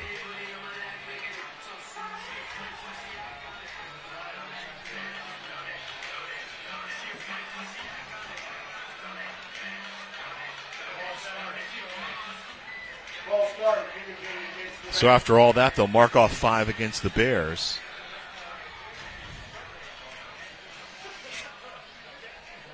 Ball back to the 40-yard line. It'll still be third down, so a 3rd and 7. They need to get to the 47-yard line. Gazal and Jeff back with you. Thanks for spending part of Friday with us. King and Poly. We had some good ones this week. You had Arlington, Buena Park last night.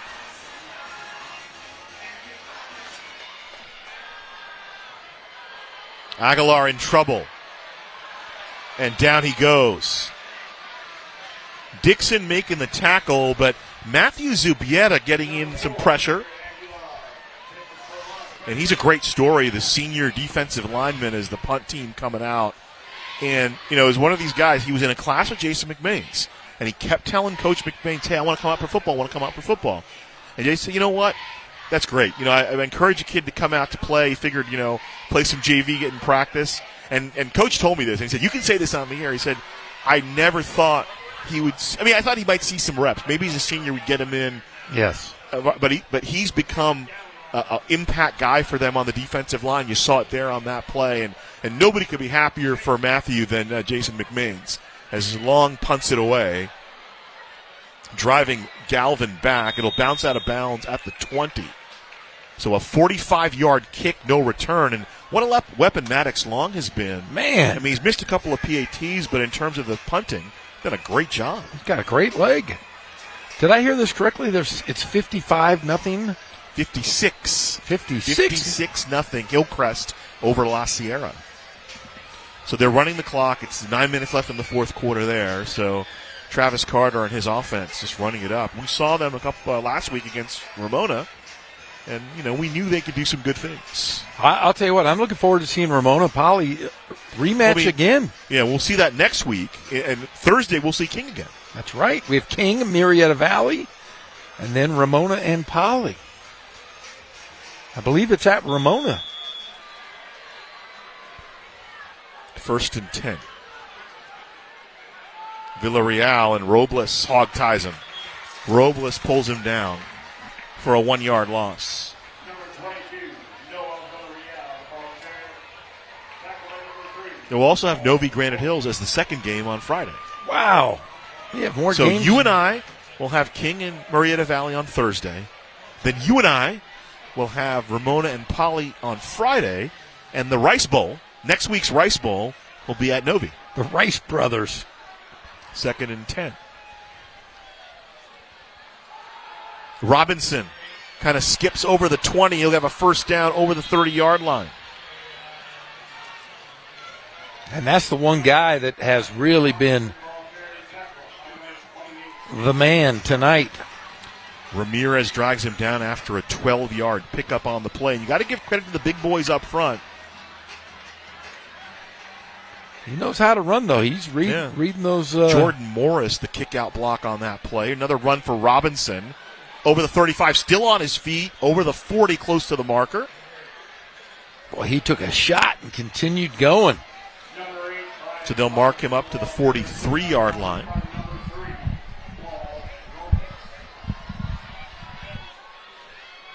So give him 9 on that play. Kind of bounces off Aguilar's shot, and then Robles finally shoves him out of bounds. 2nd and 1. Robinson again, little stutter step. Bahena drops him. They're going to give him the first.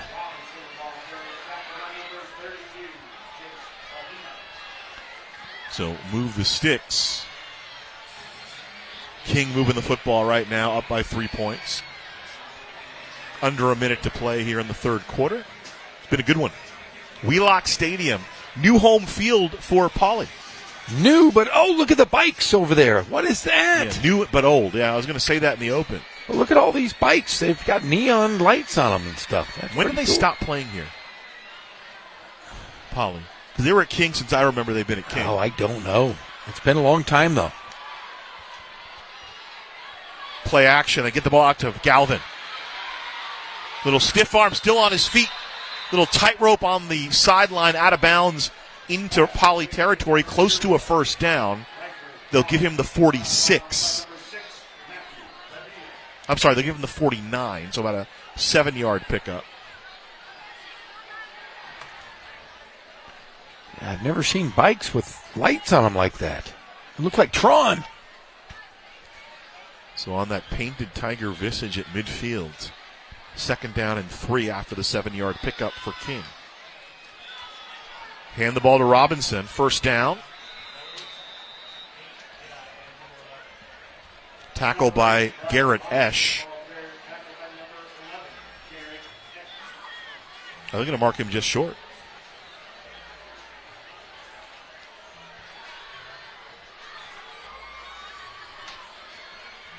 So 3rd down. No, they're going to give it to him. No, they gave it to him. Yeah, I thought easily had the 1st down. To the 46. Should be the final play of the 3rd quarter. So a couple of new additions for the Wolves. They got Noah Cuenca back today, and they also got a new offensive lineman, Nathaniel Johnson, both paying dividends for Jason McMains and the Wolves. It always helps when you're, 6'6", 280. Not a bad... Can't teach that. No. You can teach quarterback play, and Cuenca's been pretty good today.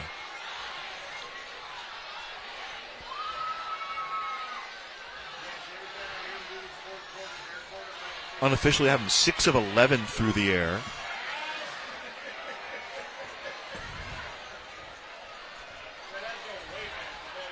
For 112 yards. You get a look at the King huddle there. You see Jason McMains wearing the headset. 4th-year head coach. He has a cool vest on. You're mocking the vest. Of course I mock him. I mock him every time I see him, but I kind of liked it. I liked all the coaches' gear they were wearing.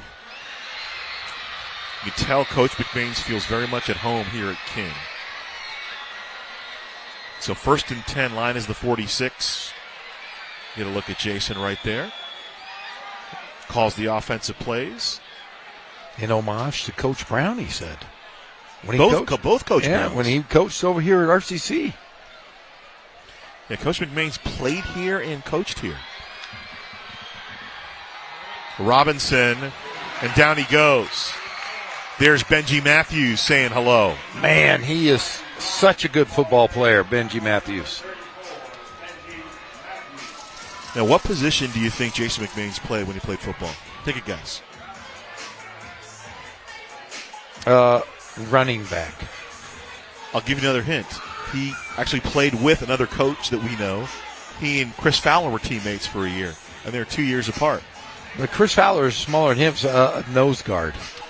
Linebacker. He was a linebacker. Really? Yeah. I think he was a linebacker at RCC, too. 2nd and 14 after the loss. Cover in motion. Cuenca looking up top. Kahn running under it. Couldn't quite reel it in. Padilla back in coverage with help from Michael Gaines Jr., 3rd down.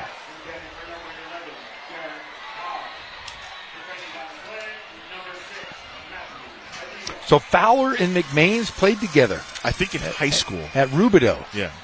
Rubidux.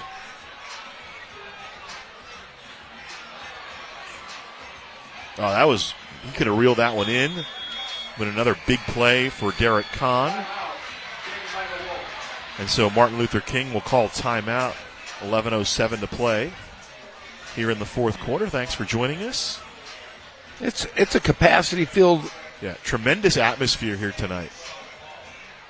But so let's break it down a little bit. We have seen now all 3 teams in the Sun Belt, right? So Hillcrest's going to be in the Sun Belt. Poly in Arlington. Yes. So that'll be interesting for Riverside now with those 3 teams in the Sun Belt. And they're all pretty darn good. I'm being honest. Right, and then you got Valley View, Rancho Christian, Hemet. Hemet's the favorite coming in, but it'd be incredibly competitive. Well, you know why Hemet's so good? No. Because they in the community, they leave out cows like they used to do in Norco. Oh. And the offensive linemen and defensive linemen, they sacrifice an animal, and they go and they eat it. They just go out in the Hemet because there's so many cows out there, and it makes them tough. They cook it right there. They do it all. So they sacrifice once a week. That's why they're so tough out there in Hemet, or in Hemet. 3rd and 14, play action. Looking downfield. This time going for Galvin, incomplete. I like the hustle, though, diving. Yeah, that's what they used to do in Norco. They would say, you know what, we're gonna feed you, and the offensive line would walk across Norco and forage for food. That's why they're so tough. It's like trick or treating, kind of like ringing on doorbells. But they just leave out a cow or a sheep, and then they feed on it. They make a bunch of burgers, steaks. Akutagawa to punt. Michael Gaines Jr. back at the 15-yard line of Poly. It's getting interesting. Akutagawa with kind of the Australian rules kick. And it'll bounce into the end zone. 50-yard punt, no return. Comes out to the 20. Little extracurricular activity going on at about the 43-yard line. And flags come flying in.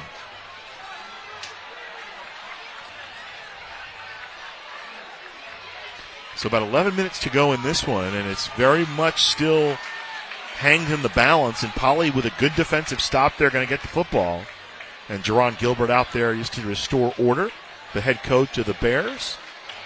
If Jerron Gilbert walks towards me, I surrender. Well, see, I think he likes you because he's what he can look you in the eye. You can look him in the eye. Yeah, but see, if he were to come up to me angry, I'm 53 now. There's no fight left in me. I'm not even talking about fighting. I'm just saying it's comfortable for him. No, I'm telling you, if he came out and angry at me, you know what I would do? I'm like a big dog. I would just lay on my back and ask for a belly rub because there's no way in heck I'm ever going to wrestle a guy that big. That he jumped out of a pool, for gosh sakes, with water in it.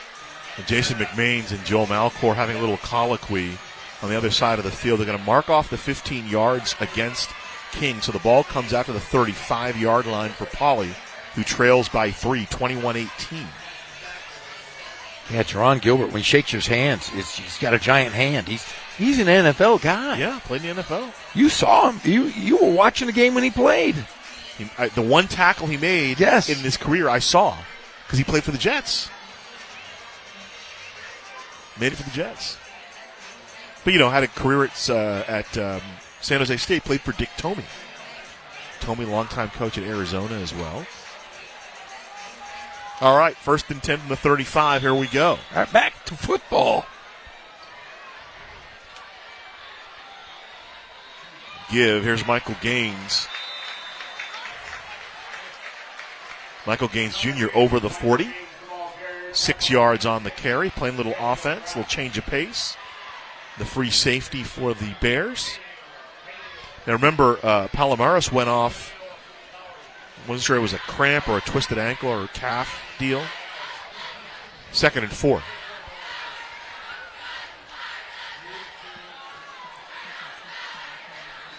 Gaines again for the first down. 5 more yards for him. We have a final from the Alvord School District Zach Erb Stadium. You want to give it to him, Jeff? I barely heard. With 56-0 Hillcrest over La Sierra. Wow. We have a first down here as the Bears move the sticks. So Hillcrest is going to be one of those teams in the Sun Belt. We'll have a couple of their games. From the 46 of Poly. And Aguilar is going to keep it. And he'll just step out of bounds. He'll cross into King territory to the 44.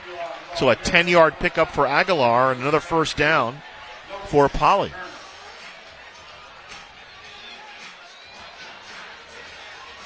Yeah, Poly has definitely outplayed King here in the second half. And we saw this young man last year, kind of his first year as a starter at the varsity level, just kind of how he matured over the course of the season. Remember, Poly started the year, I think, 1-6, 1-5 or 1-6, ended up in the CIF Division 11 final. And the run started, and people talk about the playoff run, that week 10 game against Vista del Lago was huge. Aguilar throwing incomplete. Looking for Wales, coverage by Logan Turner for King, and 2nd down and 10.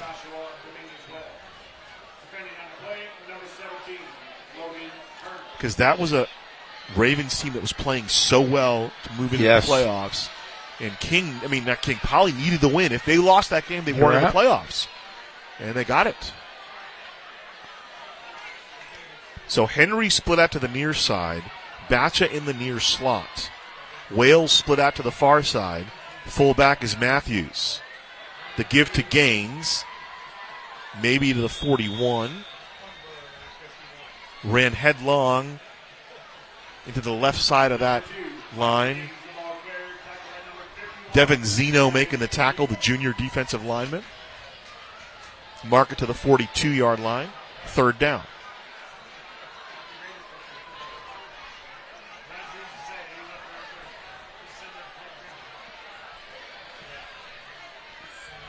So Poly kind of working the clock here, and they had a 3rd down situation. Matthews lined up as a tight end now on the right side. Here comes Padilla in motion. Henry split out to the near side.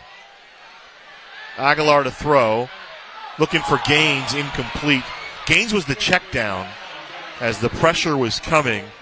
Bringing the pressure for King on that one was Teddy Argy. So Argy, normally an offensive lineman, kind of sliding in, playing some defense here in this sequence, and 4th down coming up. Yeah, just a great defensive stop here. There's no room.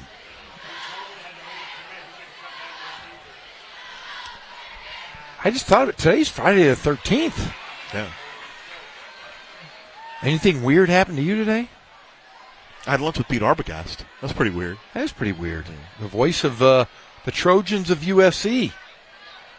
He was actually in town for a high school game. His alma mater, the Marshall Barristers. Long with the punt. It'll bounce at about the 10 and roll inside the 5, and it'll be down inside the 5 at about the 2. So a 40-yard kick, no return, and King yet again starts. Well, last time they started close, they were at the 1. Yeah, at the other they scored end. A touchdown. Yeah. 98 yards to go. The King has the lead, 21-18. Been a tight one, though, Jeff. It's been fun.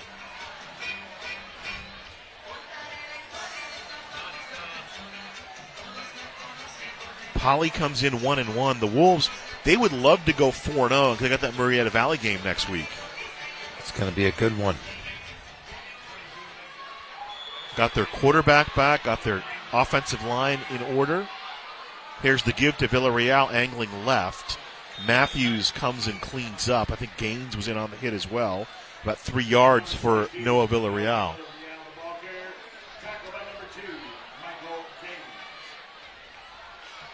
So up to the 5-yard line, 2nd down.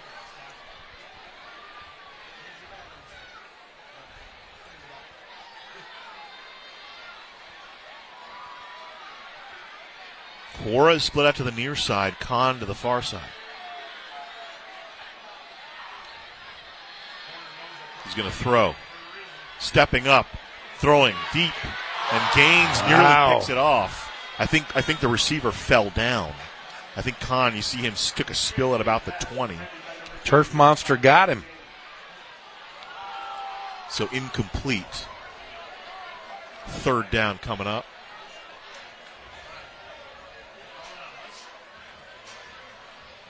Oh, wow, they're calling holding, a flag on the Bears. Wow. That's going to be a 1st down. You see kind of Kahn hit the turf there. You thought it was the Turf Monster, but no. So defensive holding, it's only a 5-yard mark off, but it will result in a 1st down. So just the 2nd penalty against Poly here in the 2nd half. Their 7th overall. 9 penalties have been whistled against King. The throw to the outside, complete. And they're going to say the knee was down for Riker Galvin at the 11. That'll result in a 2-yard loss.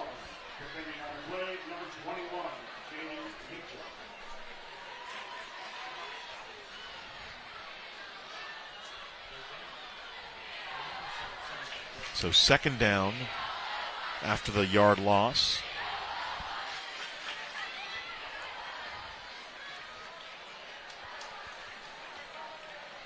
Juarez to the near side, Kahn to the far side.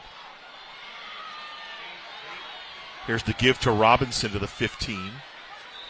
over the 15 before he's brought down. Meacham in on the play. Yeah, both teams with 3 timeouts each still. If you're King, got to be able to hold on to the football here. Well, here's the play right here for Poly. You want to get the offense off the field. Let's see what Jason McMains is drawing up here.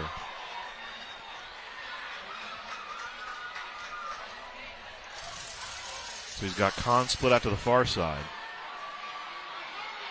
Cuencas rolling to that side, and it's complete to Galvin for the first down. Galvin picks it up at the 28-yard line, about a 12-yard pickup on the play. Third catch for Riker Galvin. Yeah, great catch from Galvin there as he runs across the field. Great route. Great play design by King and Jason McMains. And the sticks move up. They gave him the 29. 1st and 10, Wolves. Robinson running left. Another first down. Padilla shoves him out of bounds. Up to the 42-yard line. 13-yard pickup for Brian Robinson.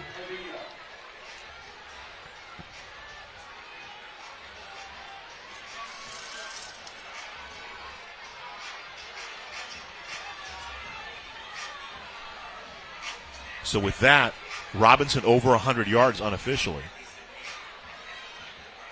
on 22 carries. 1st and 10 from the 42. Robinson again. He'll dive forward. 5 yards on the pickup.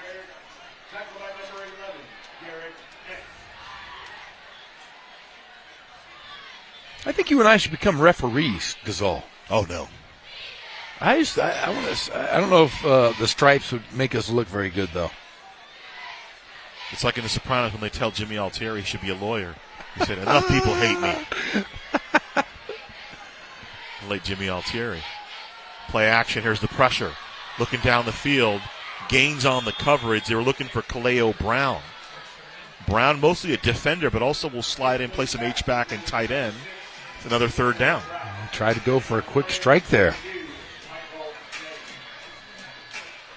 They've had success on that side of the field. So Juarez, you see, split out to the near side. Kahn split out to the far side for the Wolves. Double tight end set. The give to Robinson. And collapse on the right side. Wow. Esch making the play on the outside. And how many times have we called his name 4th down? And Poly's going to get the ball back. 5 or 6 times for sure. He has been great tonight. Esch kind of emerged during that playoff run for Poly. And obviously the senior getting the chance to start. And rivalry game here on Friday night. Making big plays on the defensive side. Keeping his team in it. 21-18. Akutagawa kicks it away. Overgains his head. And a bounce into the end zone.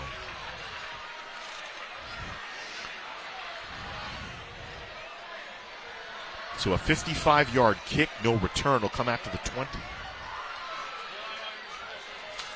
Can Poly make a run with 5:13 to go here? There's the huddle. Ted Telemack's calling the plays for the offense. You see Jerron Gilbert, looming. He's in the white shirt. He was looming. I love that term. Lurking and looming. Oh, he's definitely not lurking. No, he's not lurking. He ain't lurking because you can see him. Very nice man, too. I always enjoy talking with Coach Gilbert. Very, very super nice. From the 20, it's a 1st and 10. What can the Poly offense do here? Can they break the 3-game winning streak for King? The Wolves have dominated this series of late. Over the right side to about the 23.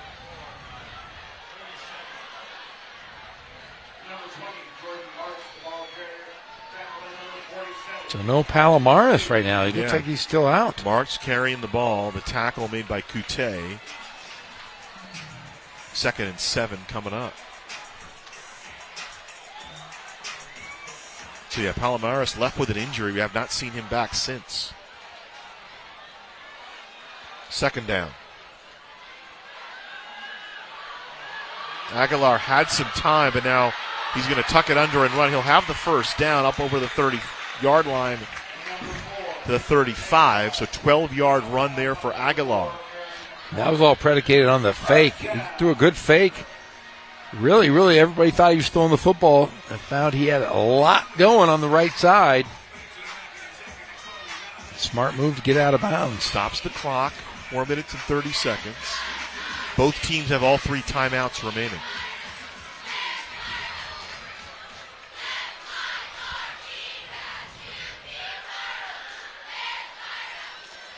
That's Palomares back in there. Kaleo Brown twists him down to the turf at the 39-yard line, so 4 yards for Palomares. Good to see him back in there. Very happy to see him back and moving well, so.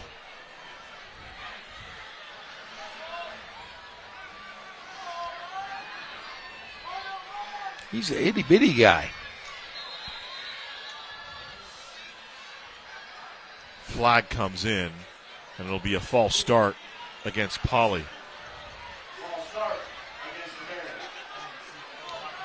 So 3rd penalty here in the second half, 8th penalty overall. All 3 penalties, though, for the Bears in the second half, Jeff, have been 5-yard variety. Yeah, and the second half for King been rough. Yeah, 6 penalties in the second half against the Wolves, 9 for the game. Aguilar dancing, stepping up. He'll tuck it under. He'll get out near midfield. And he'll get a first down. 15-yard pickup for Aguilar makes something out of nothing. So the last 2 offensive plays for the Bears, a 12-yard and a 15-yard run for Aguilar. We talked about his maturation last year, Jeff, how he stepped up, obviously with his play on the field, but as a leader, and that's what he's doing right now. Boy, he is really taking control of this offense here. The give to Palomares, and he is stopped. Dixon combining with Kaleo Brown on the stop. This could come down to our kicker. I love it when it comes down to the kickers. There's a 1-yard loss on the play, 2nd down from just outside midfield. Moving towards 3 minutes remaining in this one. King led 14-6 at the half. Poly at 8:39 of the 3rd quarter, and then King responded at 7:22. And then at 5:53 of the 3rd quarter, the final score of the game. The ball is complete up to the 45-yard line. Making the cast, Joshua Dominguez-Wales. In on the tackle, Matthew Zubieta for King.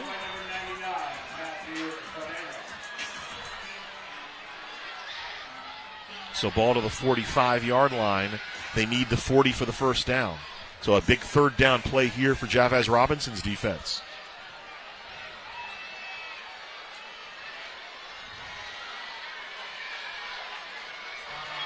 Movement on the right side. Wow. Going to go against Poly.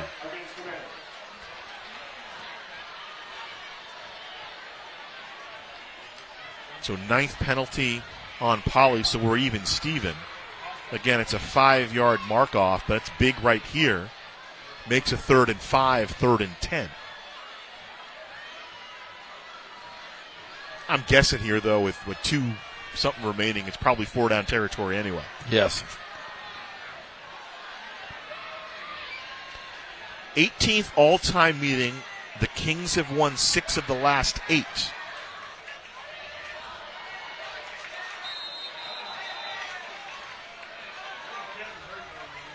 And the timeout called by Poly.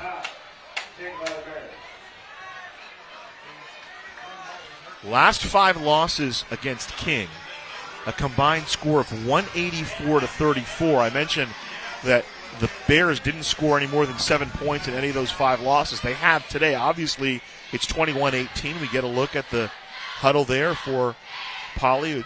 head coach Jerron Gilbert. Got his hand on that's Andre Johnson's helmet. Giving him a tap on the helmet, one of the offensive linemen. And the lines have both played extremely well. And now here's the defensive huddle for King. Implored by their defensive coordinator. We'll see both these teams plenty this season, Jeff. I love In fact, watching. we're going to see both of them next week. Next week, yes. Can't wait to see the Nighthawks come up to Martin Luther King. To see we haven't been up to Van Buren and Wood in a little bit. We have not.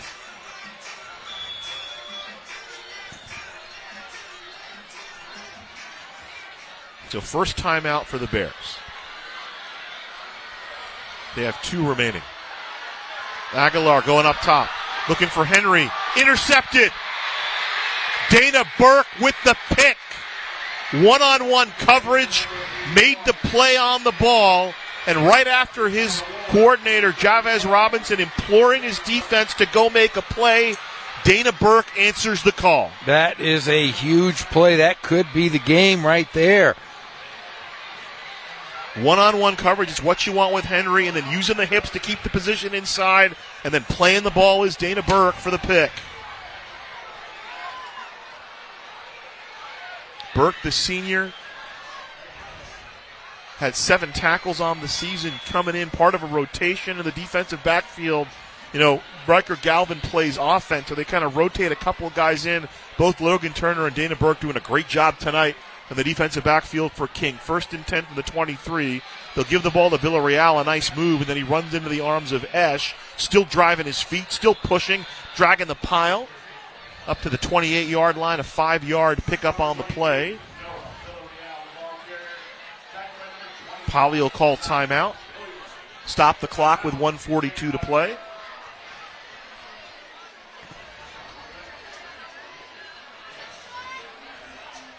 $42 yards on 10 carries for Villarreal, but his partner in the backfield, Brian Robinson, over 100 yards on the evening. So here's the conversation on the Poly side. Of course, want to thank both coaches and both ADs tonight for being as cooperative as they were. Shout out Jim Vaughn for Poly and Jerron Gilbert for giving us some time. Of course, Jason McMains giving you and I both some time this week. Jim Vaughn, hey, he was a heck of a basketball coach. Did he outscore you ever in No, basketball? come on, knock it off. Don't be ridiculous. He gives lefty. He could shoot the ball, but come on, nobody outscored me. He was a very good basketball coach at Rim of the World. Oh, But wow. he played at Notre Dame High School. I always make fun of him. He could shoot the basketball. But come on now, let's be real. So you're denying that. He never outscored you. Oh, no, he never outscored me. Get out Not of even here. once? Never. Did he Not say even when he you were in did? foul trouble? No, never. Nobody outscored me. 2nd and 6 coming up. 4-yard pickup on the initial run. Back to Villarreal. And the line collapses around him. And we have a final from Great Oak. Norte Vista 34, Great Oak 28. So Norte Vista with a big win over Great Oak. Huge upset. Brian Romero, the tackle there. 3rd down coming up.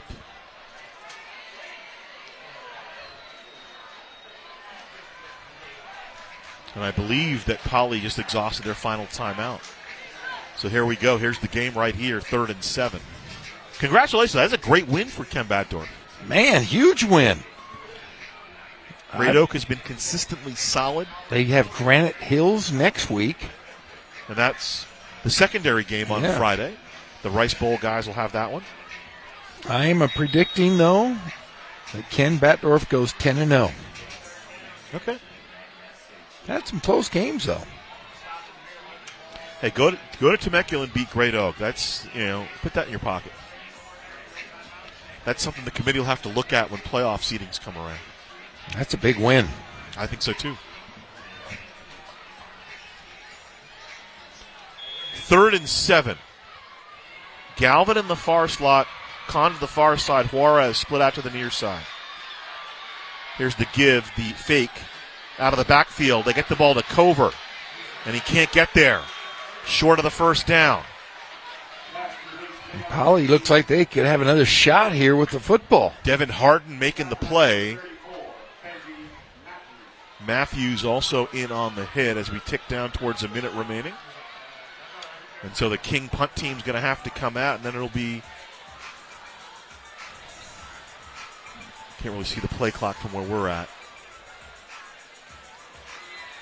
That clock is running, though. Yeah, I'm guessing that, yeah. It says on the scoreboard they have one. I think they used their last timeout. So if I'm King, they're going to run as much time off as they can until they'll run it all the way down and call the timeout.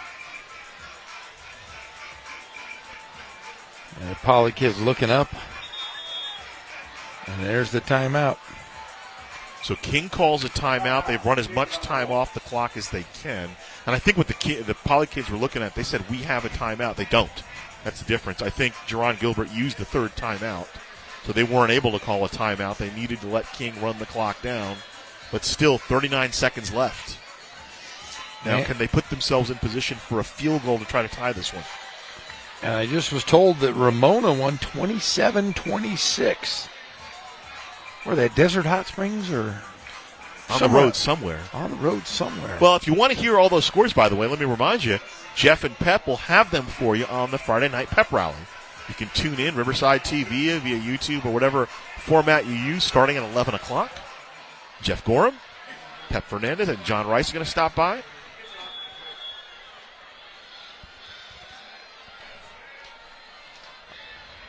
I might do something crazy if I'm McMains here. Akutagawa kicks it away. From the 29, here's Gaines. And Juarez breaks the tackle. Gaines over the 40 to the 41 with 25 seconds to play.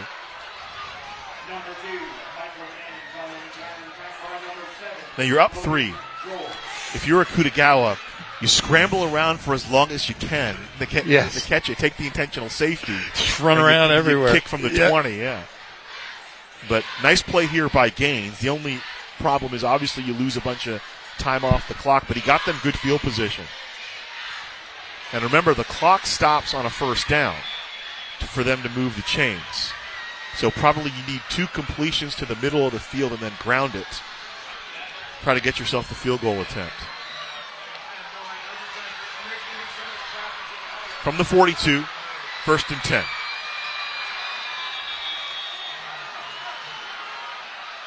Ball start against the Raiders. 10th penalty on Poly. All their penalties in the second half, though, Jeff, have been of the 5-yard variety.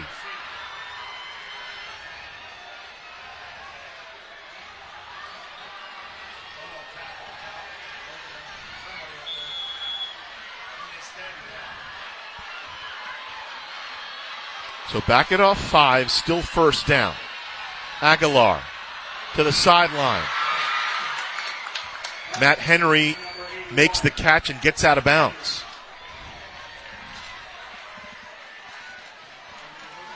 So up to the 43-yard line, a 6-yard pickup.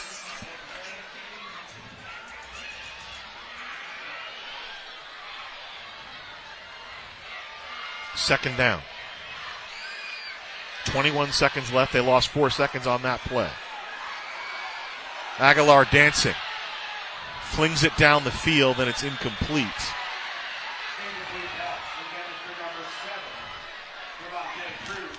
Wow.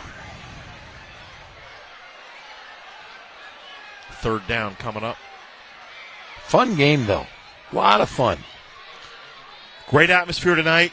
Both student sections came out. Both, family, students, fans came out.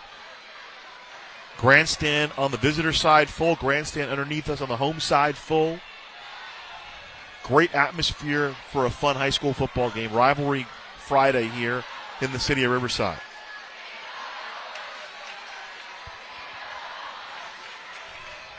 Third down. Aguilar looking, and Henry able to get out of bounds. So Henry reaching up and grabbing that one at the 44-yard line, 10 seconds. So they probably need about a 10-yard out, and then maybe Maddox Long can try about a 47 to 50-yard field goal. They've been doing a good job getting out on the sideline. So Henry did a good job twice, Jeff, catching the ball and being able to get out of the bounds. Yes. No timeouts here, though, so Nope. they're going to have to go to the sideline. But remember, though, if you get a first down, they stop the clock until they move the chains. You can spike the ball and bring the field goal team on.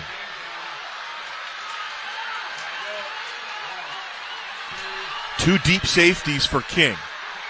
Throw to the outside to Henry. Did he get out? They're going to stop the clock at the 40. 6 seconds left.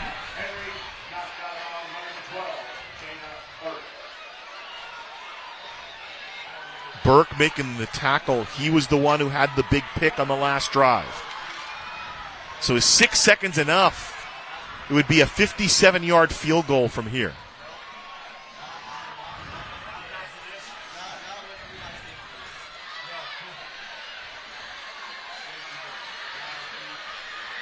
So 2nd down and 7.